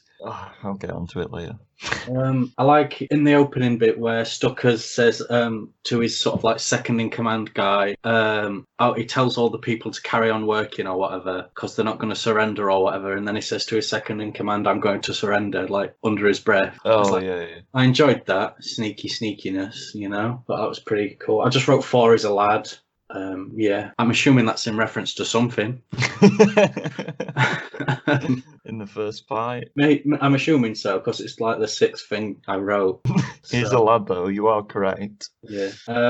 Give me more Maria. Yeah. She, Rip Jarvis. That was pretty cool. Is it Rip Jarvis, though? No. I like the after party stuff with the hammer, like you referred to. I thought that was nice to see him relaxed and chilled. I like all the party stuff, to be fair. I thought that was a pretty decent thing. And the fight scene where Ultron comes, first appears, that's all right, I guess. I like the line of dialogue between some people.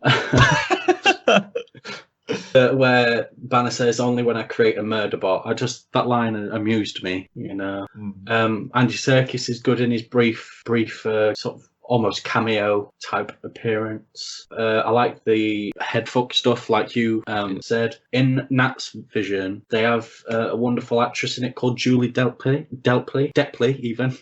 She's a wonderful French actress. Who sadly is very underused in this. That's the only time she's ever in it, and she's not been, confirmed or anything for Black Widow. Yeah, so which is a shame because she's just great across the board. Does she play the teacher woman? Ballerina teacher. Yeah. All them visions are really, really fun. Actually, it's cool seeing that kind of side, but it's only in this film, and it's a bit disappointing because that's Scarlet Witch's thing, isn't it? Peggy's in it. Yeah. I don't remember where. She's in the dance bit, isn't she? Oh yes, I just put Peggy. We love our gal Peggy, don't we? Yeah. I quite enjoyed Hulk versus the Hulk Buster. Oh yeah, I did as well. I just forgot to say. That was all right, I guess. I like all the farmhouse stuff with Hawkeye's family. Yeah. I'm a big fan of Linda Cardinelli. All the farmhouse stuff. Not all the farmhouse stuff. Right, good.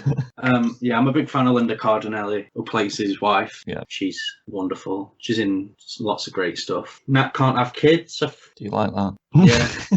You like how she's not fertile? Yeah.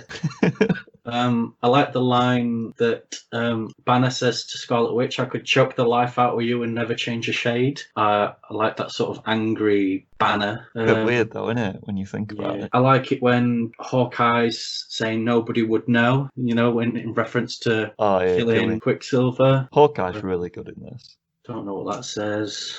I just love how when he first appears and he's like, "Oh, I go into retirement for like so much time," and then all this kicks off. Yeah. He is a genie. Hawkeye's He's great. Hawkeye is great in this. He's the most down to earth one. Yeah, he's a lad. Some new Avengers at the end. New Avengers team. Is that it? Not really many, is there? Did you not like Ultron? You can I like the performance. I love James Spader. I love his performance as Ultron. I don't like the character. I just have bad memories of this film. I went to watch this film on a date, so Oh boy. evidently didn't go well.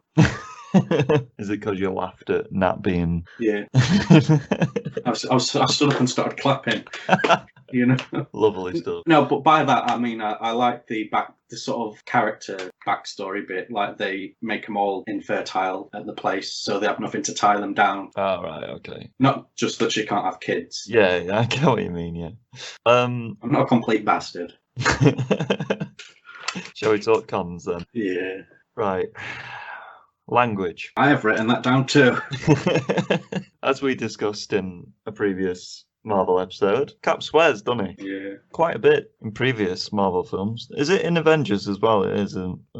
Yeah. I think so. Yeah. Yeah, it is Avengers. Yeah. A Joss Whedon film, Yeah. and now he's having a go at people swearing. Much like the Cap not wearing a helmet. It's very, very out of character, isn't it? Yes. And it's just annoying because, like Joss Whedon loves to do, it's an ongoing joke, and it just reminds you every time that it's Every other scene it's brought up, innit? yeah. Pretty It's much. like, oh, don't say that, Cap. Don't lie. Shut the fuck up. Oh, God, I hate Joss Whedon. I think. Yeah, it's funny that the two people who directed Justice League I hate the most.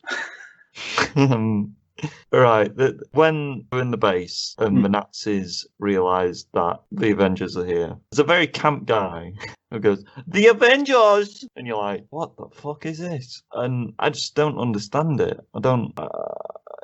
the guy's voice is just horrible and just makes it so laughable. I don't know if that was deliberate, and I feel like it was because I don't like Joss Whedon. But yeah, I didn't enjoy that. I hate that they call them enhanced. That's obviously just because they can't say mutant. Yeah, they can't call them mutants. Yeah.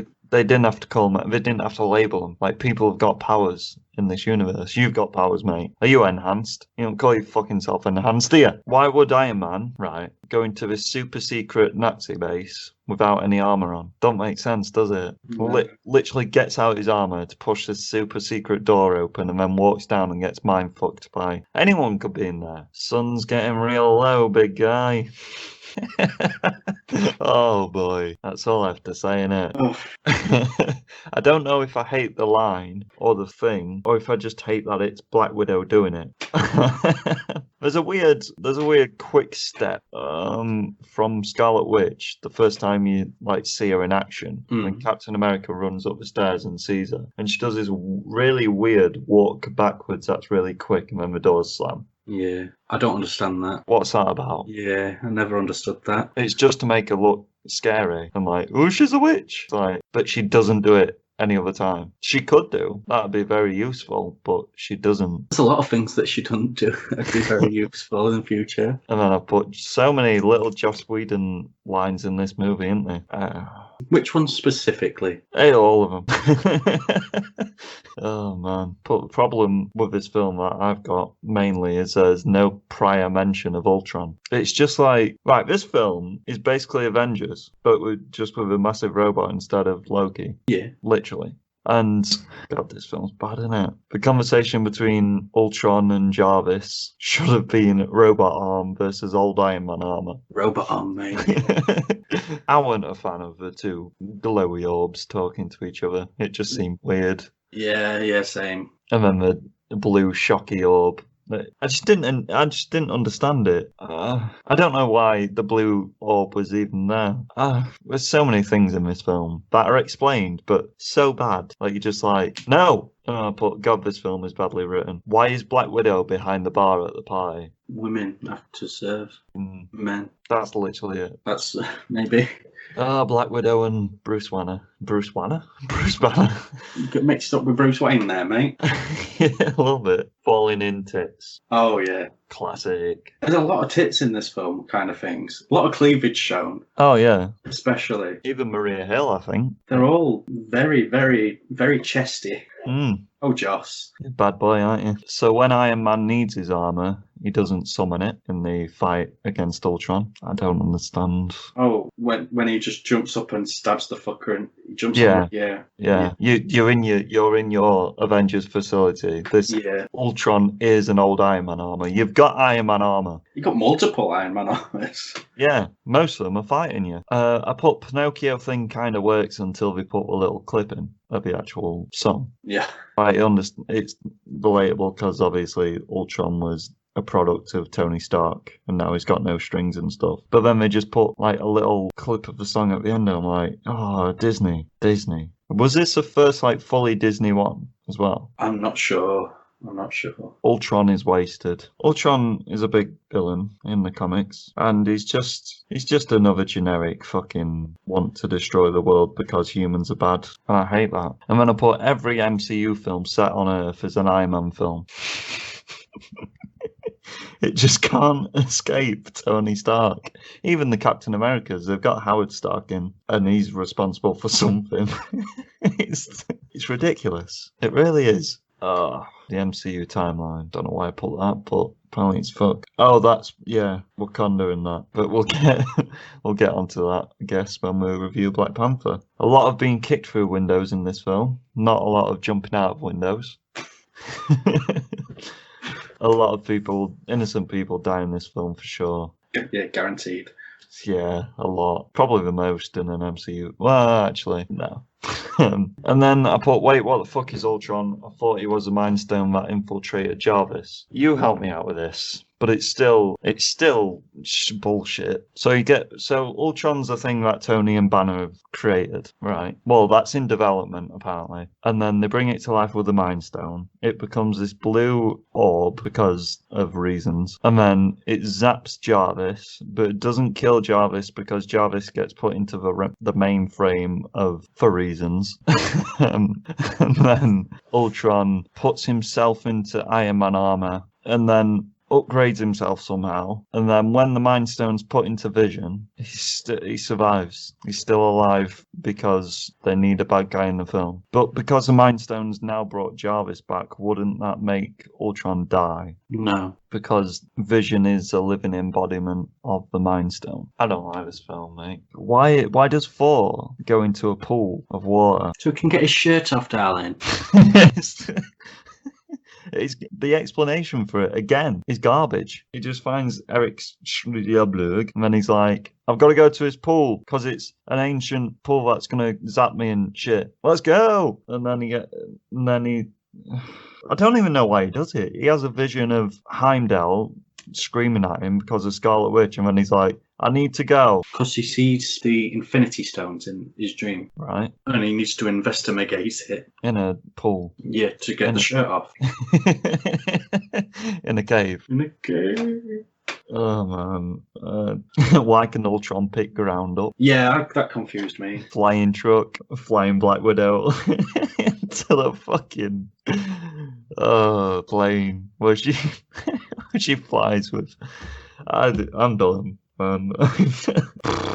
Tony Stark, right? Iron Man in this film. He spends most of it in the final battle staring at a rock and going, it's held up by a big magnet. I'm going to stay here for another half an hour staring at this rock. Don't help at all. And then I put global extinction from a falling city. Nah, mate, don't buy it.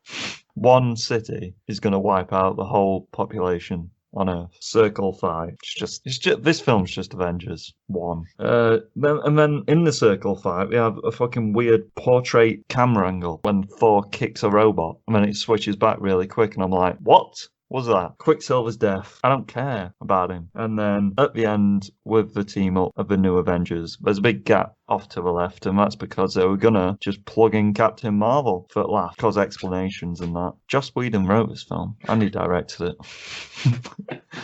So I can say proudly that I hate Joss Whedon. See, I like a lot of stuff that he's done, namely Avengers 1 and Firefly and Serenity, but he's made some utter tripe. Go on then, pan me up, boy. Siblings. I don't think I liked them. It's the same thing I wrote at the start. But, for a film that cost so much to make, there is some god-awful CG in this film. There isn't there? There's a bit in the opening fight where Thor's got a girder and he's beating some of the guys, and it just looks so fucking fake. Language, it's already been discussed, just fuck right off. The accents are atrocious of the twins. Yeah. I watched this film with Judge Fudge as well, and she was like, wait, why does Scarlet Witch have an accent? Because she's watched later films, obviously. Yeah. And I was like, oh yeah, she kind of fucks it off in Slowly later films. phase it out, don't they? Yeah. The Force Nat and Banner stuff, I hate every second of. Every second. It's out of nowhere. It's weird that they put in the scene where Black Widow desperately wants to get in the shower with Bruce Banner. Yeah. It's a kid's film. Yeah. I mean, I haven't written that many cons down, mostly because I was just angry. All the way through. Yeah. I mean, fuck Tony. Just because, underused Julie Depley. I like that she was in it, but, oh, it's long. I just kept writing that over and over again. Not as long as another film, though, is it? Yeah.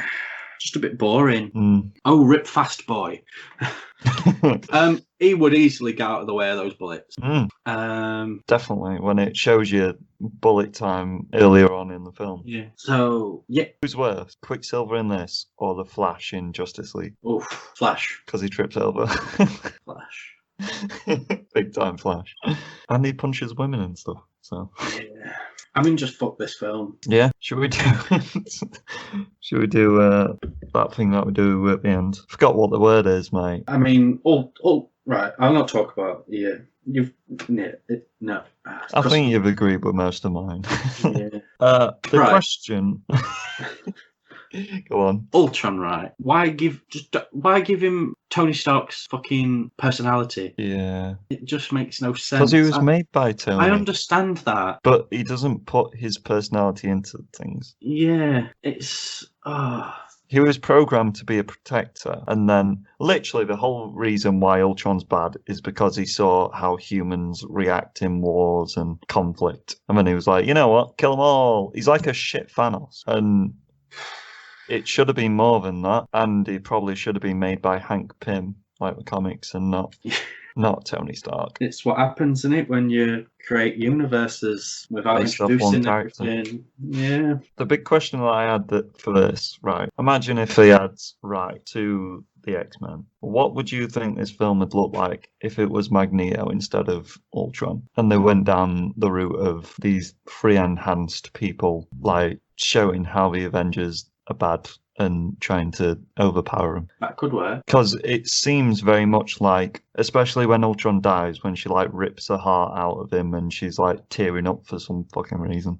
Yeah. That is kind of a father figure to her. I mean, I just imagine that scene being Magneto instead of Ultron. And I was like, that could have worked. But, rights and studios and stuff. It just... Obviously, the whole film with this, the thing with the siblings, is that X-Men Days of Future Past were coming out, and this were coming out at the same time, and they wanted to show off Scarlet Witch before... Well, they wanted to show them both off before Fox, was it? Yeah, Fox got the chance to. And obviously, Quicksilver's a lot better in Days of Future Past, and Scarlet Witch is actually in Age of Ultron. I just don't know why... They put Ultron in this film. Obviously, they needed a big bad for an Avengers film, but they should have just tried to build up Civil War more instead. Conclusion, though. Summary, that's the word. This film has some good parts that set up focal points in Infinity War, Endgame, and Civil War nicely, and kind of starts to show the risks and the downsides to some of the Avengers. Ultron is a really good performance, but wasted. And then my last little bit's just Whedon. What's your summary? Long, overstuffed, just a bit boring. Nothing really stands out. I gave it a 2. 2 out of 7. Nice. Well, that's a good one to start off with, isn't it? Next film, let's get through them, shall we? Because that took a long while, and that's just made me very depressed. Next film, we're going to talk about Boom Boom Boom, Ant-Man.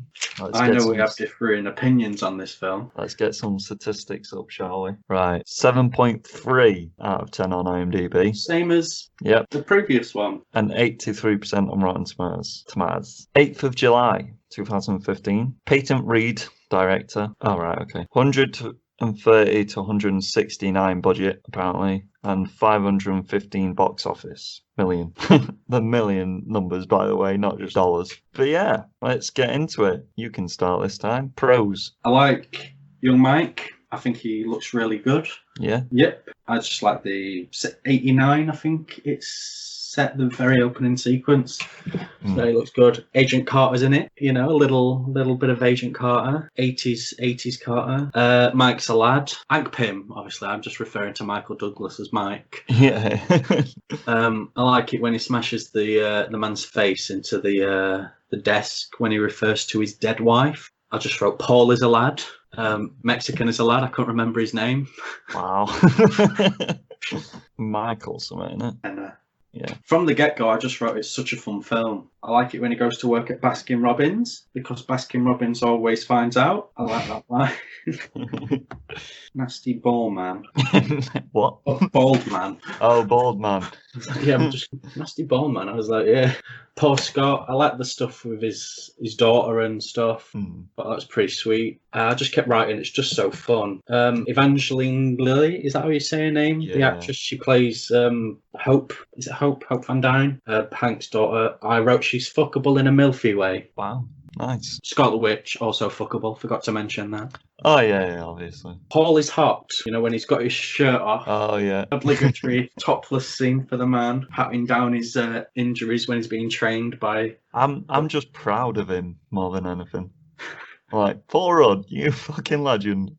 I just love all the training stuff. I'm a big fan of a montage. Do like montages, don't we? We do. I like the fight with Falcon. I like Falcon in general anyway, and it made sense for a sort of a lesser Avenger Yeah. to be in it compared to a. I do like Falcon. I find him a bit annoying at times, though. No, I think he's up Captain America's arse a little bit too much. I'd be up his arse, mate. Have you seen him? I know you're up his arse.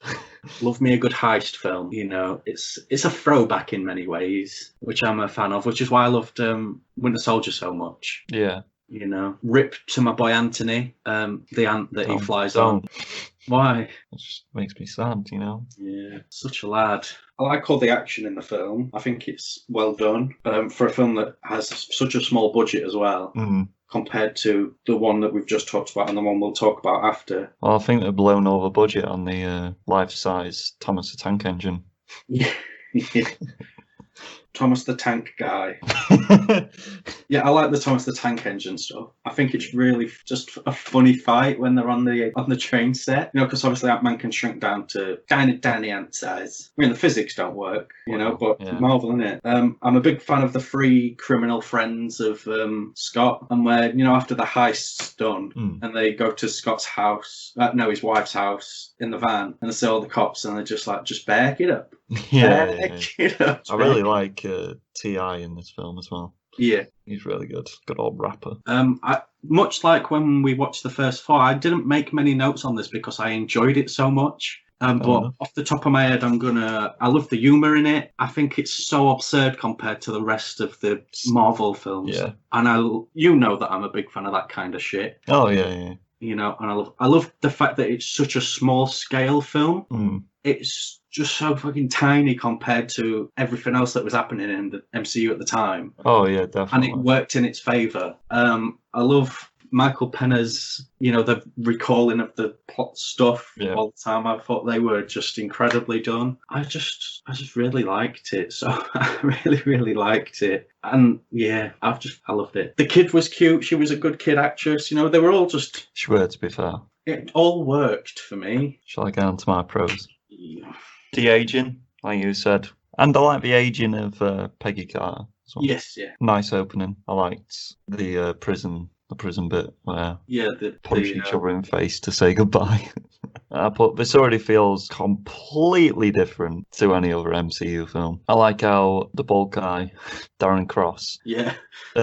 completely just outs him as Ant-Man in that presentation. Just like, yeah, you're Ant-Man, aren't you? You fucking admit it. Obviously done such a good cast of comedic actors, like to the T as well. Paul Rudd. Oof. I mean, yeah, the goo gun, where it reduces people to just a little bit of Oh, yeah. just horrible gooiness. That was actually jam. Yeah. Yeah. What in the actual Yeah, they use jam. Yeah. I don't know what brand.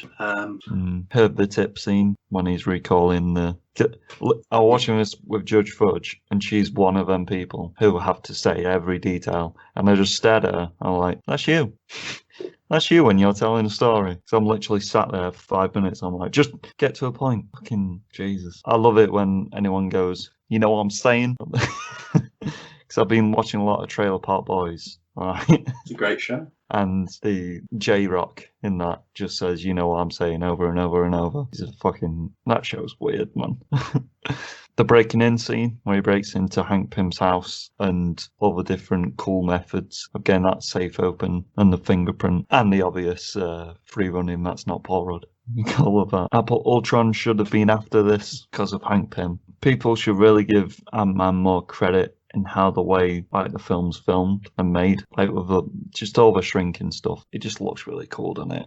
It's pretty And interesting. It's a very pretty film. The ants are cute. Yeah. The ants are cute. One of the only bugs that I don't, hate. Oh, when I put bribes, when fucking Hank Pym's just like, "Oh, if you do this, you can see your daughter, you motherfucker." It's like, Jesus Christ. The mention of any Avenger in this film kind of shocked me and brought it out, brought me out of the film. Or like, oh shit, yeah, it is a Marvel film. When he's like, "What's the first thing we should do?" "Well, I think we should contact the Avengers."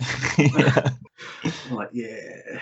The chemistry between Paul Rudd and Mike is just amazing. Chemistry between them all in general. Yeah. He's like, "Oh, we're going to need a team for this break-in," and then Mike's like, no, not those three bozos or whatever, and then they come, and their interactions are just great. They are great, to be fair. Them characters are great. Training montage, just good in it. Montages are fun. Anthony, I mean, I might be biased, but he's one of the best characters, not the best character. I would say up there with the robot arm. Definitely. But it's such a simple and refreshing film for MCU. As I said, yeah. The small scale works. Obviously, you've got all the Ant-Man and Yellow Jacket stuff, which is like Marvel at a T, but still everything else in the film's just perfectly put together. What? The car scene as well. This is what I mean by the simple scenes in this film. The car scene between Hope and Scott, where they're opening up and he's saying, "Look, I'm expendable, that's why he's chose me." Because obviously the relationship of father and daughter plays a massive part in this film. Yeah. But yeah, "Hi, I'm Scott." Oh yeah. When he first goes to the Avengers facility, Falcon's like, "Who are you?" He's like, "Hi, I'm Scott." He's like, did he really just say, "Hi, I'm Scott"? It's so fun. Paul Rudd's just a perfect person who needs to play this role. I think Paul Rudd might be my favourite casting in all of the MCU. Falcon versus Ant-Man. The brutal line of when Scott says, "And I didn't die," and then he says, "Let's not dwell on the past." Jesus, man. What a guy. And it's one that's easily missable as well. Might like this film.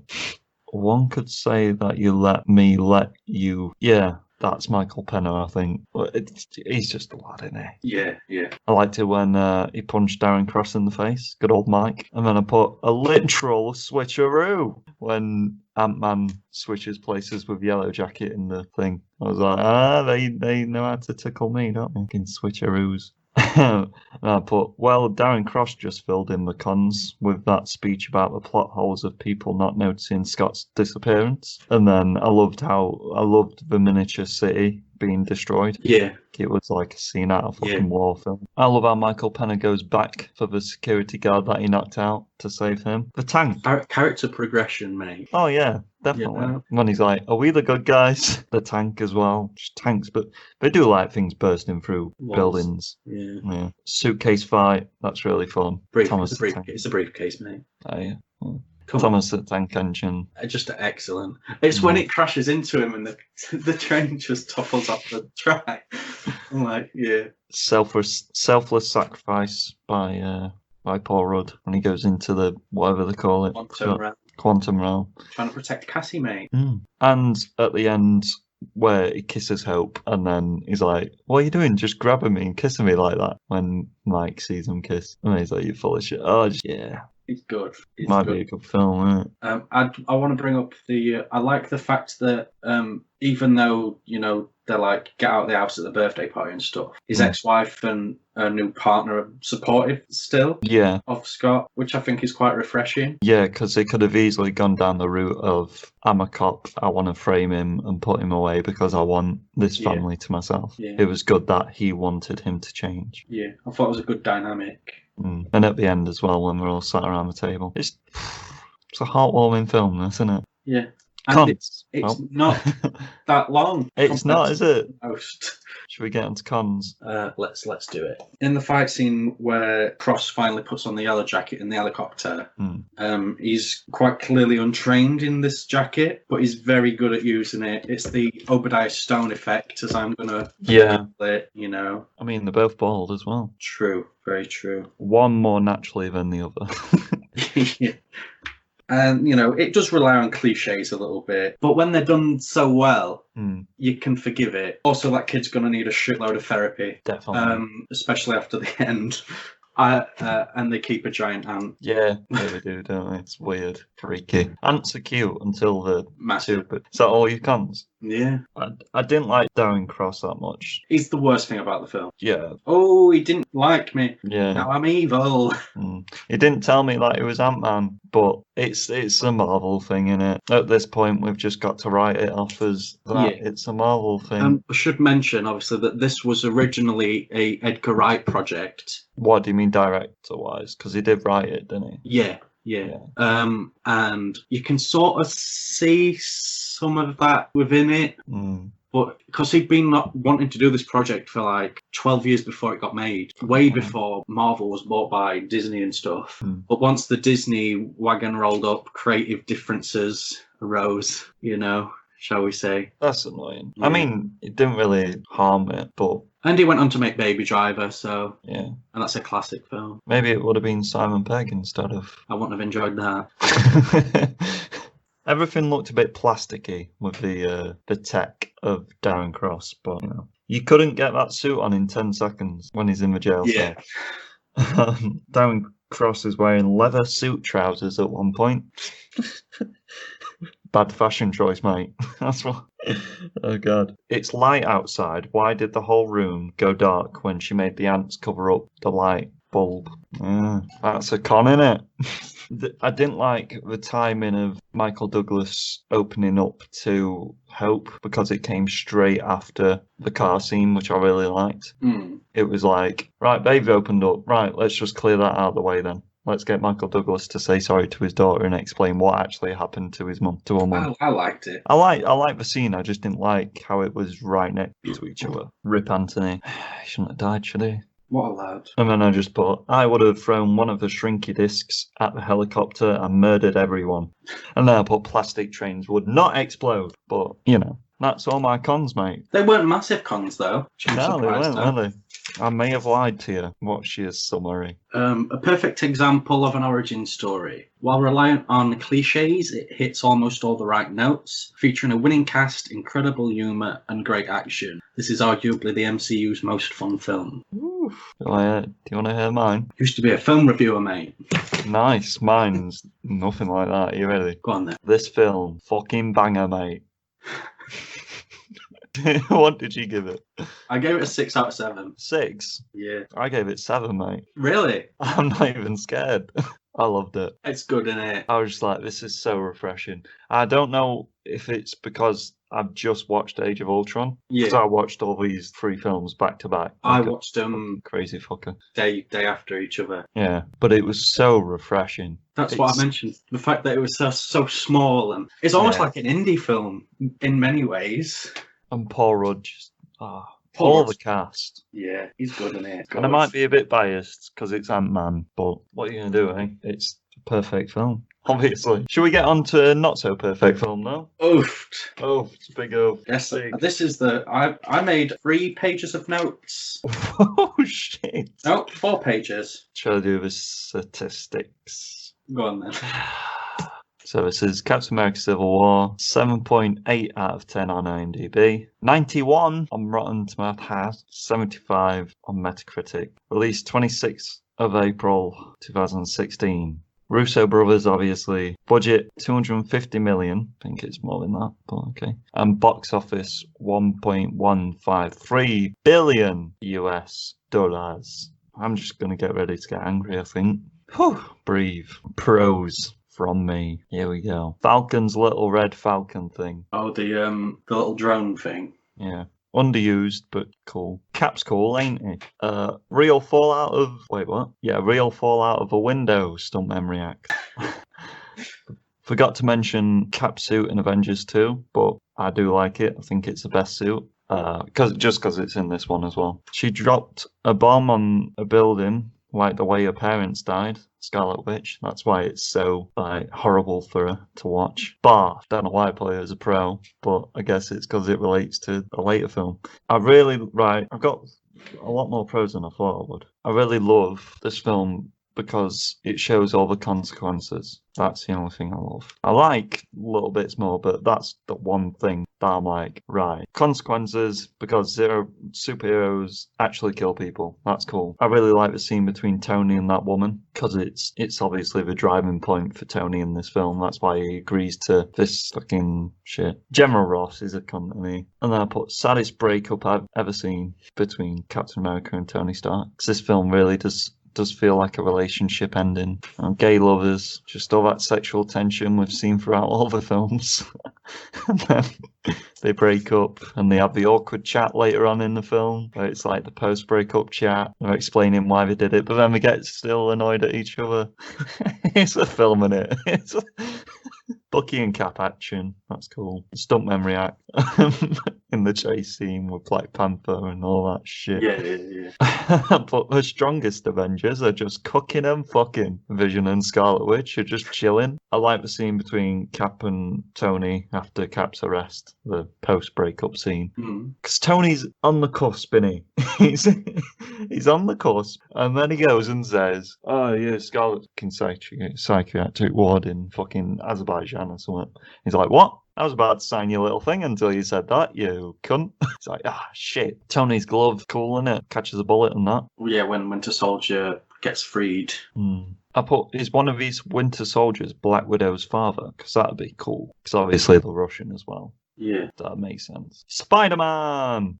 Origin story in a conversation like that between Tony Stark and Spider-Man. Where he's like, so how can you swing from things and climb up walls? And he's like, well, it's a long story. And then he's like, oh, it's all right then. It's like, yeah, we all know. And then I put, you're in dire need of an upgrade. That's why I'm here. Disney. It made me chuckle.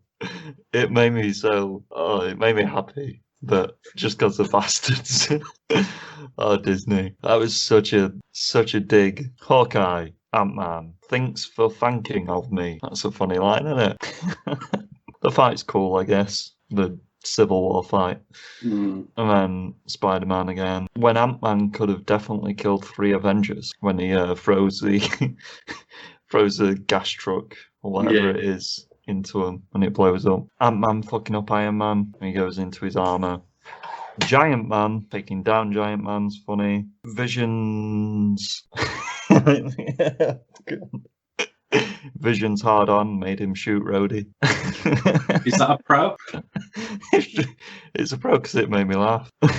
Oh yeah, that look when Tony's watching Winter Soldier kill his parents and it pans to Winter Soldier and he's just like, fuck, shit.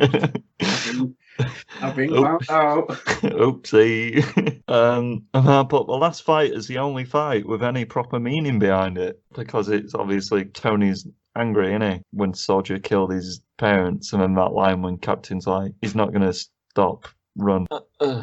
And then I put, God, that was an ugly breakup. And then I put breakup letter at the end of the film. Where he's like, oh, if you ever need me, call me. It's fine. Oh, this film's summer. That's all my pros. Half of them weren't even pros. Go on then. Winter Soldier still looks cool. Yep. I love the opening in Lagos. I thought it was great.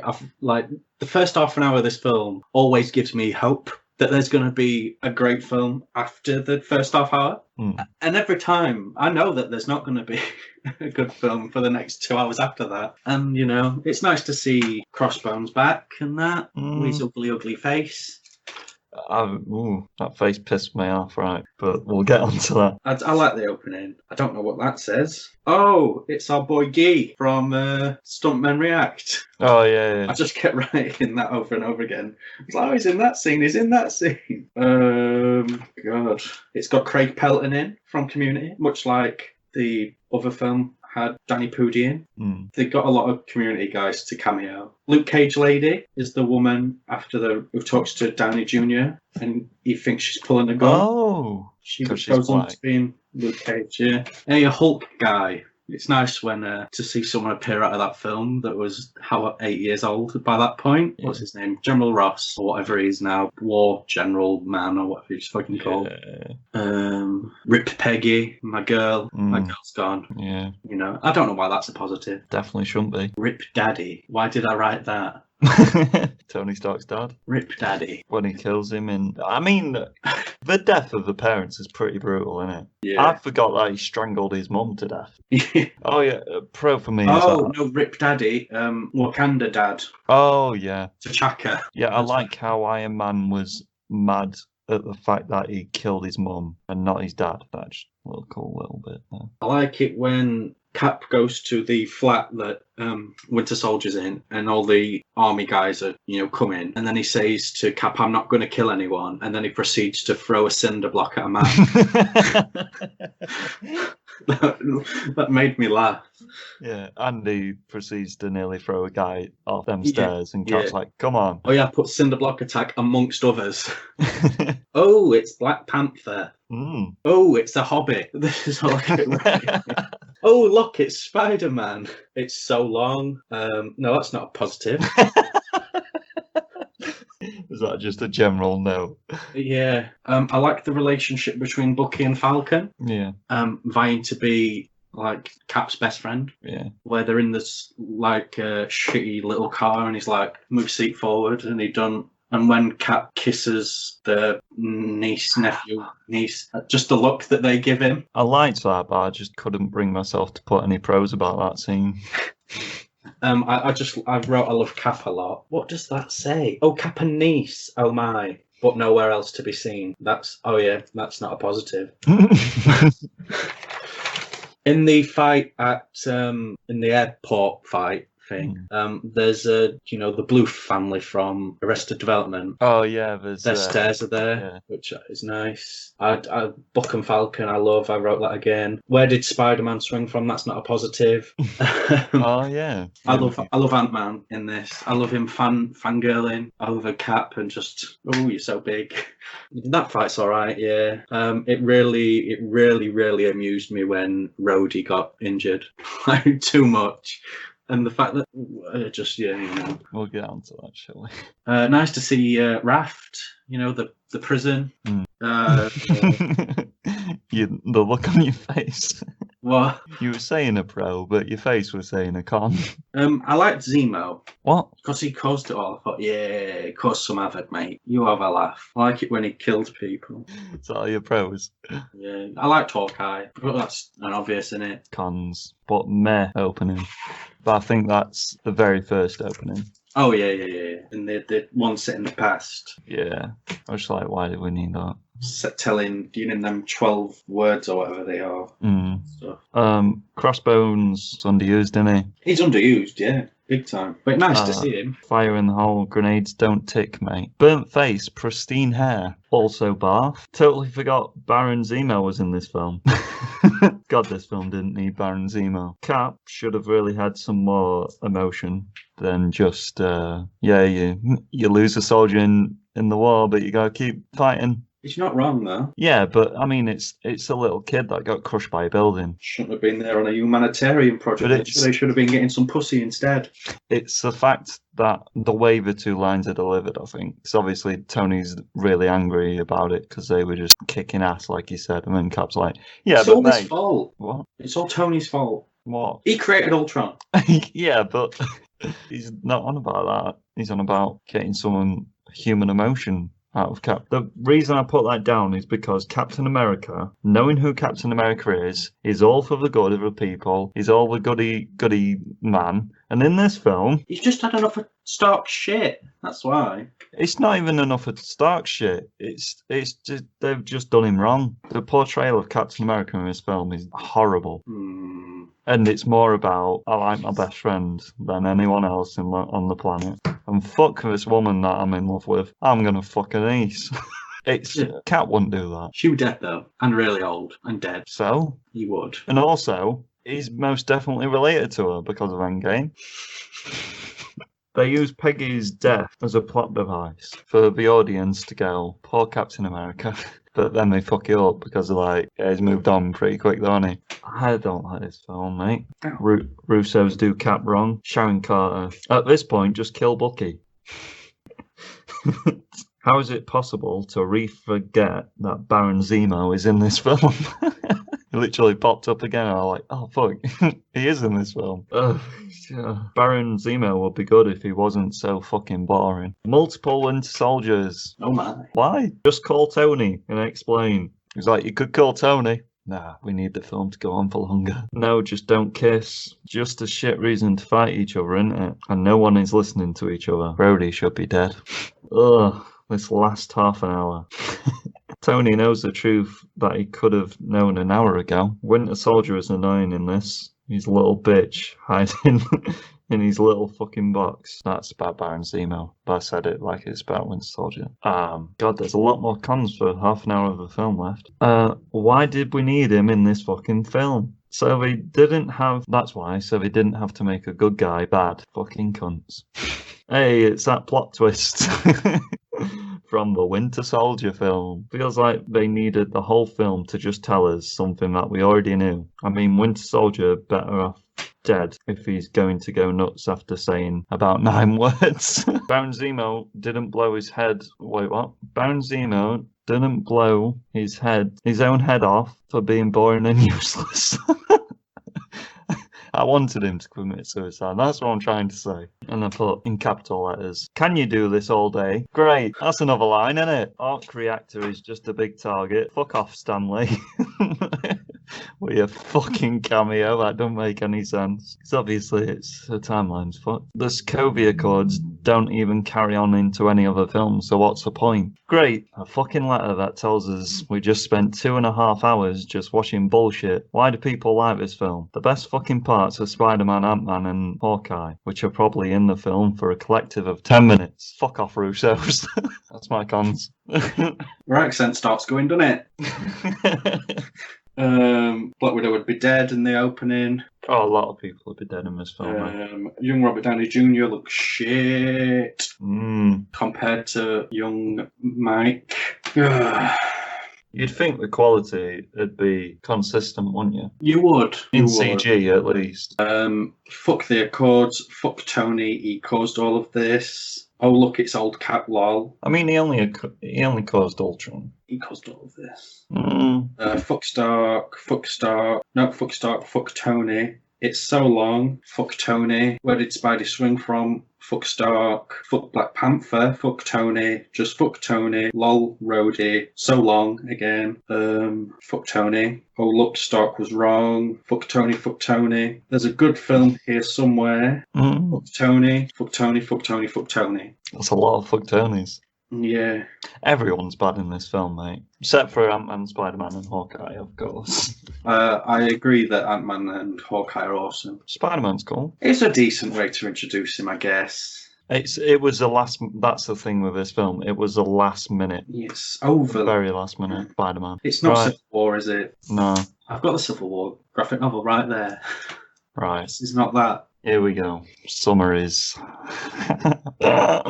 So, Tony is doing it because he wants Pepper back, and Steve is doing it because his boy isn't bad anymore. Having Zemo in this film takes so much away from the Civil War storyline because you just realise nothing matters. There's no consequences for characters because they're either being tricked, not being told the truth, or being brainwashed. So every bad action has an equally good excuse. So it just doesn't fucking matter, does it? No fucking... Oh, Jesus. I got angry here. No fucking cunts. And fuck picking aside because it matters just for this film. Fuck Cap because he's causing shit, and fuck Iron Man because he's being selfish. But oh no, yay Cap because he knows the truth, and so does the audience. And yay Tony because he's showing some remorse and compassion for dead people. Ugh, fucking Baron Zemo is the worst MCU character. You know what? Because of how much... they fucked up and little risks they took. Fuck it. 1 out of 7. I'm just going to say my rating there. Fuck 'em. You gave it quite a lot of pros. I gave it Hawkeye and Iron Man and... Not even Iron Man. You Hawkeye. gave it quite a lot of pros. Yeah, but that's just... I can't even say they're good. I got very, very angry the last half of this film. I think by me writing "fuck Tony" a lot, that was evident for me too. Mm. I think that's what made up the 4 pages pretty much. Don't like this film. What's your summary, mate? Team Cap all the way. It's too long and just a bit boring. This should have been a great film, but sadly it isn't. It's barely a Captain America film. Zemo makes for an intriguing villain, however, and it opens the universe up exponentially, and once again, fuck Tony. Oh, 3 out of 7. 3? Yeah. Hey, it's the worst Marvel film, according to me. I thought there was some decent bits. They were, but the whole film just... The plot and the horrible excuse for a civil war. If I'm being honest, to it should be a 2.5, but I'm going to change it to 2.5. Yeah. Yeah. To know how good the Civil War... I'm changing Ant-Man to 6.5. Nice. Yeah. To know how good the Civil War comic storyline and how big and how... It's massive. Like, just how popular and exciting it was at the time of release. And then this. This should not be called a Captain America film. This should be called... Avengers 3. Avengers 2.5. The Breakup. So, right, let's get on to our ratings. So, you need to decide what's better. Thor the Dark World or Captain America 3? Cap 3. Is better than Thor. Okay. Yeah. And then you need to decide where does Avengers 2 go? Because you've got Guardians of the Galaxy 2 and Captain Marvel, both with 2. And you've gave... Oh, no. No, wait. No, Iron Man 2, Captain Marvel's got 2. Then you got Avengers 2. That's the best of the 3. Yeah. Yeah. And then you need to decide what's better. It's in 3rd.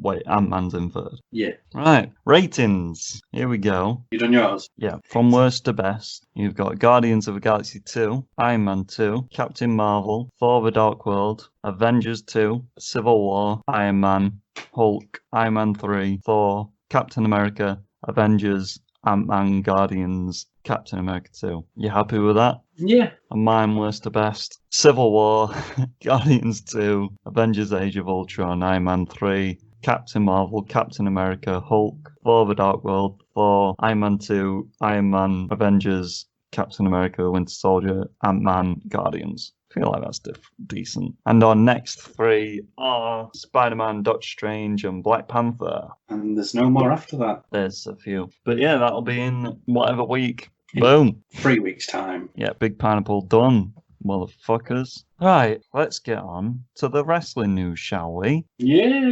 So, some nice news for some people out there. The Bella twins have given birth. To each other. Yes. a day apart, because they didn't plan that at all, did they? You know they've definitely fucked each other. Oh yeah, they've all fucked partners. Daniel Bryan, that other guy, not John Cena anymore. And yeah, they've all just Cena might be there because he's invisible, and they just That's don't know. true. That is true. Yeah, are you happy? Yeah, They were both boys, weren't they? I'm not sure. So, you know, wrestlers in the future, who knows? But with birth, with life comes death. Marty Jannetty has confessed to murder and that, hasn't he? Yeah, odd situation.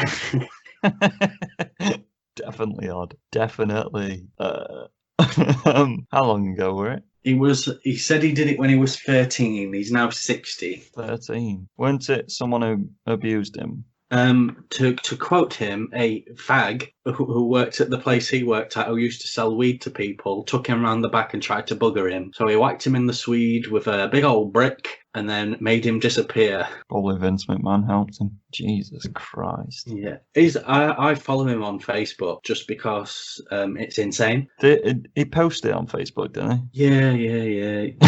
He's definitely got problems. he? Definitely. Confessing murder over Facebook. There's a lot. His Facebook's just there's weird shit on it all the time about him talking about fucking people and stuff. Oh yeah, and he in the post he made about murder, he promised that he'd never let anyone hurt him again, and he implies that he's gonna murder like his lady friend as well because of her Jamaican jealousy.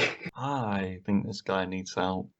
Good wrestler though. He got kicked through that window that one time, didn't he? He got thrown through it. He didn't get kicked through it. No. He got kicked through it. No, he got super kicked and then he threw him through it. Oh. Come on, man. It's like you weren't alive in 1992. I mean, that guy weren't who he killed. So, allegedly killed. So he didn't actually bumfuck him. I don't believe he got buggered, no. He might have done. I don't know. I weren't there, like. Bowling alley, weren't it? Where all the buggery happens. Yep. It's where all the fags work.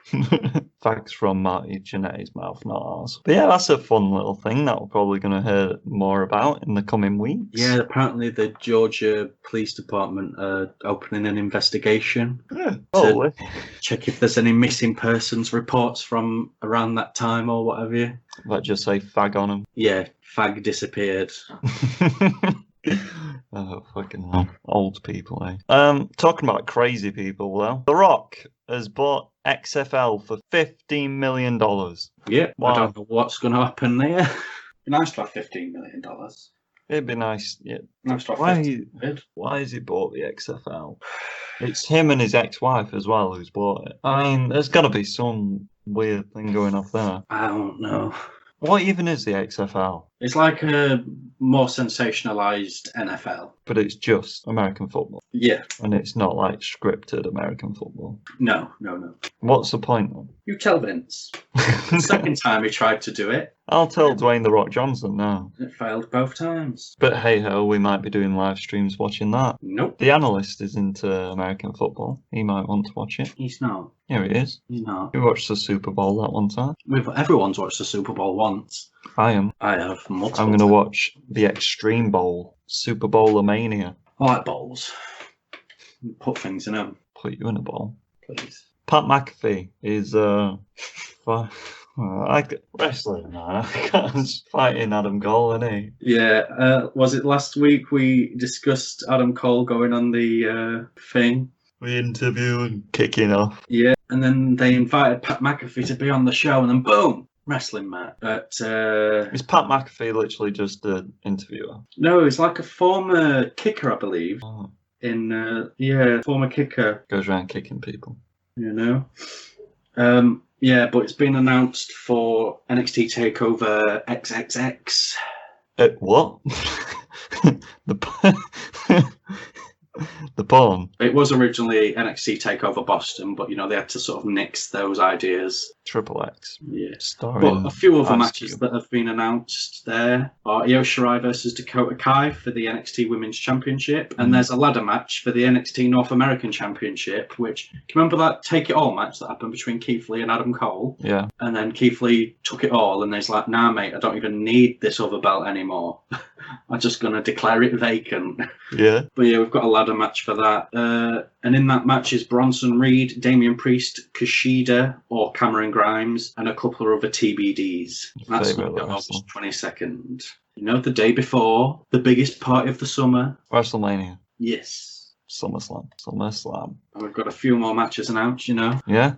Last week we said that the matches Street Profits versus Andrade and Angel Garza and Drew versus Randy Orton. But we've got Apollo Crews versus MVP for the US title. That's going to be shit. Again. Dominic Mysterio versus Seth Rollins. Here we go. Bayley versus the winner of a triple brand battle royale for the women's SmackDown Women's title. Sasha Banks versus TBD for the Raw Women's title. And Braun versus Bray again. But the belt's actually on the line for this time. Oh, there's no funny speculation. None of the matches so far have got a stipulation. Just you wait. Just you wait. Obviously, Braun's going to win because Alexa Bliss is going to interfere. Brownstrom, yeah. Oh, man. Strowman. I guess we'll do predictions for that next week. Yes, we will be watching it live, guys. We will try and update the social medias a lot more with that. Shall we just finish off the wrestling news real quick then? Eric Bischoff appears on AEW as the presidential campaign thing. Debate, yeah, and he was on it. First time he'd been on TNT Network since way back when WCW was still a thing. Oh, I bet that was somewhat exciting for him. Probably not. Yeah. It went a nice Probably time didn't even for him, realise. Yeah, so that happened. We don't know if he's going to be on anymore, but we'll let you know. Yeah, and Sasha Banks challenges Gina Carano. Yep, because she'd probably lose in a real fight. Yeah. What with Gina Carano? You got me saying Carino. Gina Carano being a badass. Yeah, but it's obviously because the Mandalorian thing. Yeah, Sasha's rumoured to be in Mando. She probably will be. She'd be a good tentacle head person. She'd be a good moaning bitch. Oh! And did you see on SmackDown when all the people ran in with chainsaws and stuff? Yeah, that new stable, yeah. Yeah. They chainsawed the ropes. Were there any more Fight Club? No, but Fight Club was interesting, though, you got to admit. Interesting. It would have been interesting in 1999, wouldn't it? You know, when it's funny.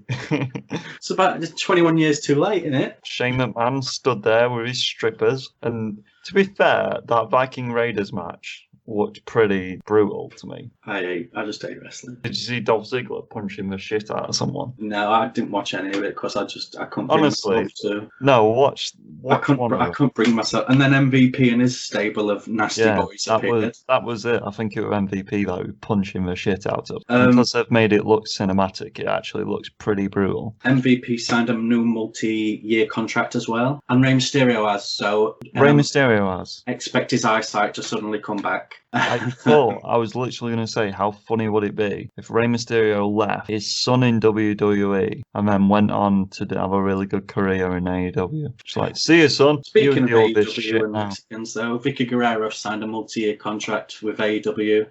She has. I'm a big fan of Vicky. She's annoying, but she's a good heel. She does the job well, though. Yeah, definitely. You remember when Edge fucked her? Yeah, my dreams. That's weird, isn't it? Where is Edge? Edge, he's injured, isn't he, lad? Oh, yeah, he is, yeah. After the world's greatest wrestling match. That was the best, greatest wrestling match in the world of wrestling. Against Randy Orton. I mean, I don't know why we didn't play it on our dream card. 45 minutes that match went. And that's the end of a wrestling section. Let's talk awareness, shall we? We've been slacking with the awareness, got to admit. I mean, it's not been helped by the fact that nothing's happened. But something has happened recently. I mean, it's not beneficial to anyone but us. Oh boy, I'll cut that maybe. Who knows? But no, there was a serious explosion in Lebanon. Yes, Beirut, yeah. Beirut. It's 2020's fucked, innit? It was massive. It was. I've seen the videos, man. It was crazy. Yeah, it literally looked like a nuke. It was just like the plume of smoke and everything just was insane. What actually caused it? Do you know? I know it was in a fireworks factory, I believe, but fireworks factory. Because you can see the fireworks in some of the. I'm unsure as to what caused it. I'm sure there's an article out there. Possibly explaining, I'm not sure. That's just meant a firework factory. Like, honestly, you couldn't even count how many bad things have happened this year. Yeah. And I've seen way too many horrible pictures all year round of people with half faces and missing limbs and fucking blood coming from the face and all. It's crazy. And we decided to start a podcast in this year. Well, we didn't plan on coronavirus. To be fair to us, you know. It's all a bit mental, isn't it? Yeah, it's weird to think that we're living in a year that historians in the future are going to write about. Definitely. Especially like, it's weird because it's 2020 as well. Yeah. I don't know. Illuminati Craziness. is real. Crazy. Yeah. If you can donate to families and Yeah, I think there's a lot of fundraising pages and stuff out there and stuff. I mean, it has been a crazy year, but it's brought people together to actually care about charities and stuff like that. Yeah. I guess. And raised a lot more Except awareness. from America, because they're stupid. Chris Jericho held a concert last night. What? That was attended by a lot of people. Fozzy and they held a concert. America's fucked. Yeah. Literally, it's like the cases are just going up and up every day. And Judge Fudge was showing me like a graph of when we were talking about it on here, like in our awareness, saying America's like worst out of all of them. It's literally that's like towards the bottom, and now it's like up top. Like it's like the death rate's catching up to the case rate as well. So it's just mental. That's insane. Well, that's what happens when you have a leader that says it's all a hoax and says don't wear masks and fight for your right to be outside, I guess. But yeah, well, I'll put some links in the description for numerous charities for the people of Lebanon. And yeah, fuck off, fireworks. Got any shout outs? Just shout out to the lads and lasses who joined us on our first gaming stream. We appreciate it. Not you, Seaton. No, you were a prick. Yeah. As soon as you got in there, prick. We didn't need that did kind of negativity. We try and bring some lightness to the world, some levity, in these trying times, and you get little ginger pricks. And we were being really nice to him on that episode, and it makes me even angrier. We should have eviscerated him. Wait for the 50th episode because he is getting ripped into. We're going to tell stories about him I don't want anyone to know. But you shouldn't bully people, guys. But I think that's the episode. Yes. It's been a long one. I'm fucking hungry. I've eaten about 8 pretzels all day. I ain't eaten anything yet. Yeah, but you're a skinny lad compared to me. I'm withering away. True. Right, stay fresh, guys. And fuck you, Seaton. And fuck you, Seaton. Stay fresh. Take a ride on Tony the Pony. Come stick around on Tony the Pony. Please stick around on Tony the Pony with Mr. Pineapple. Oh yeah, it's Mr. Pineapple's Wonder Hour.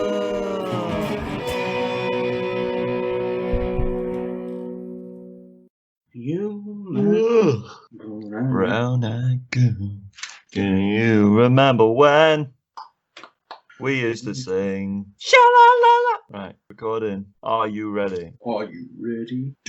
Dun. Wrestling Mark.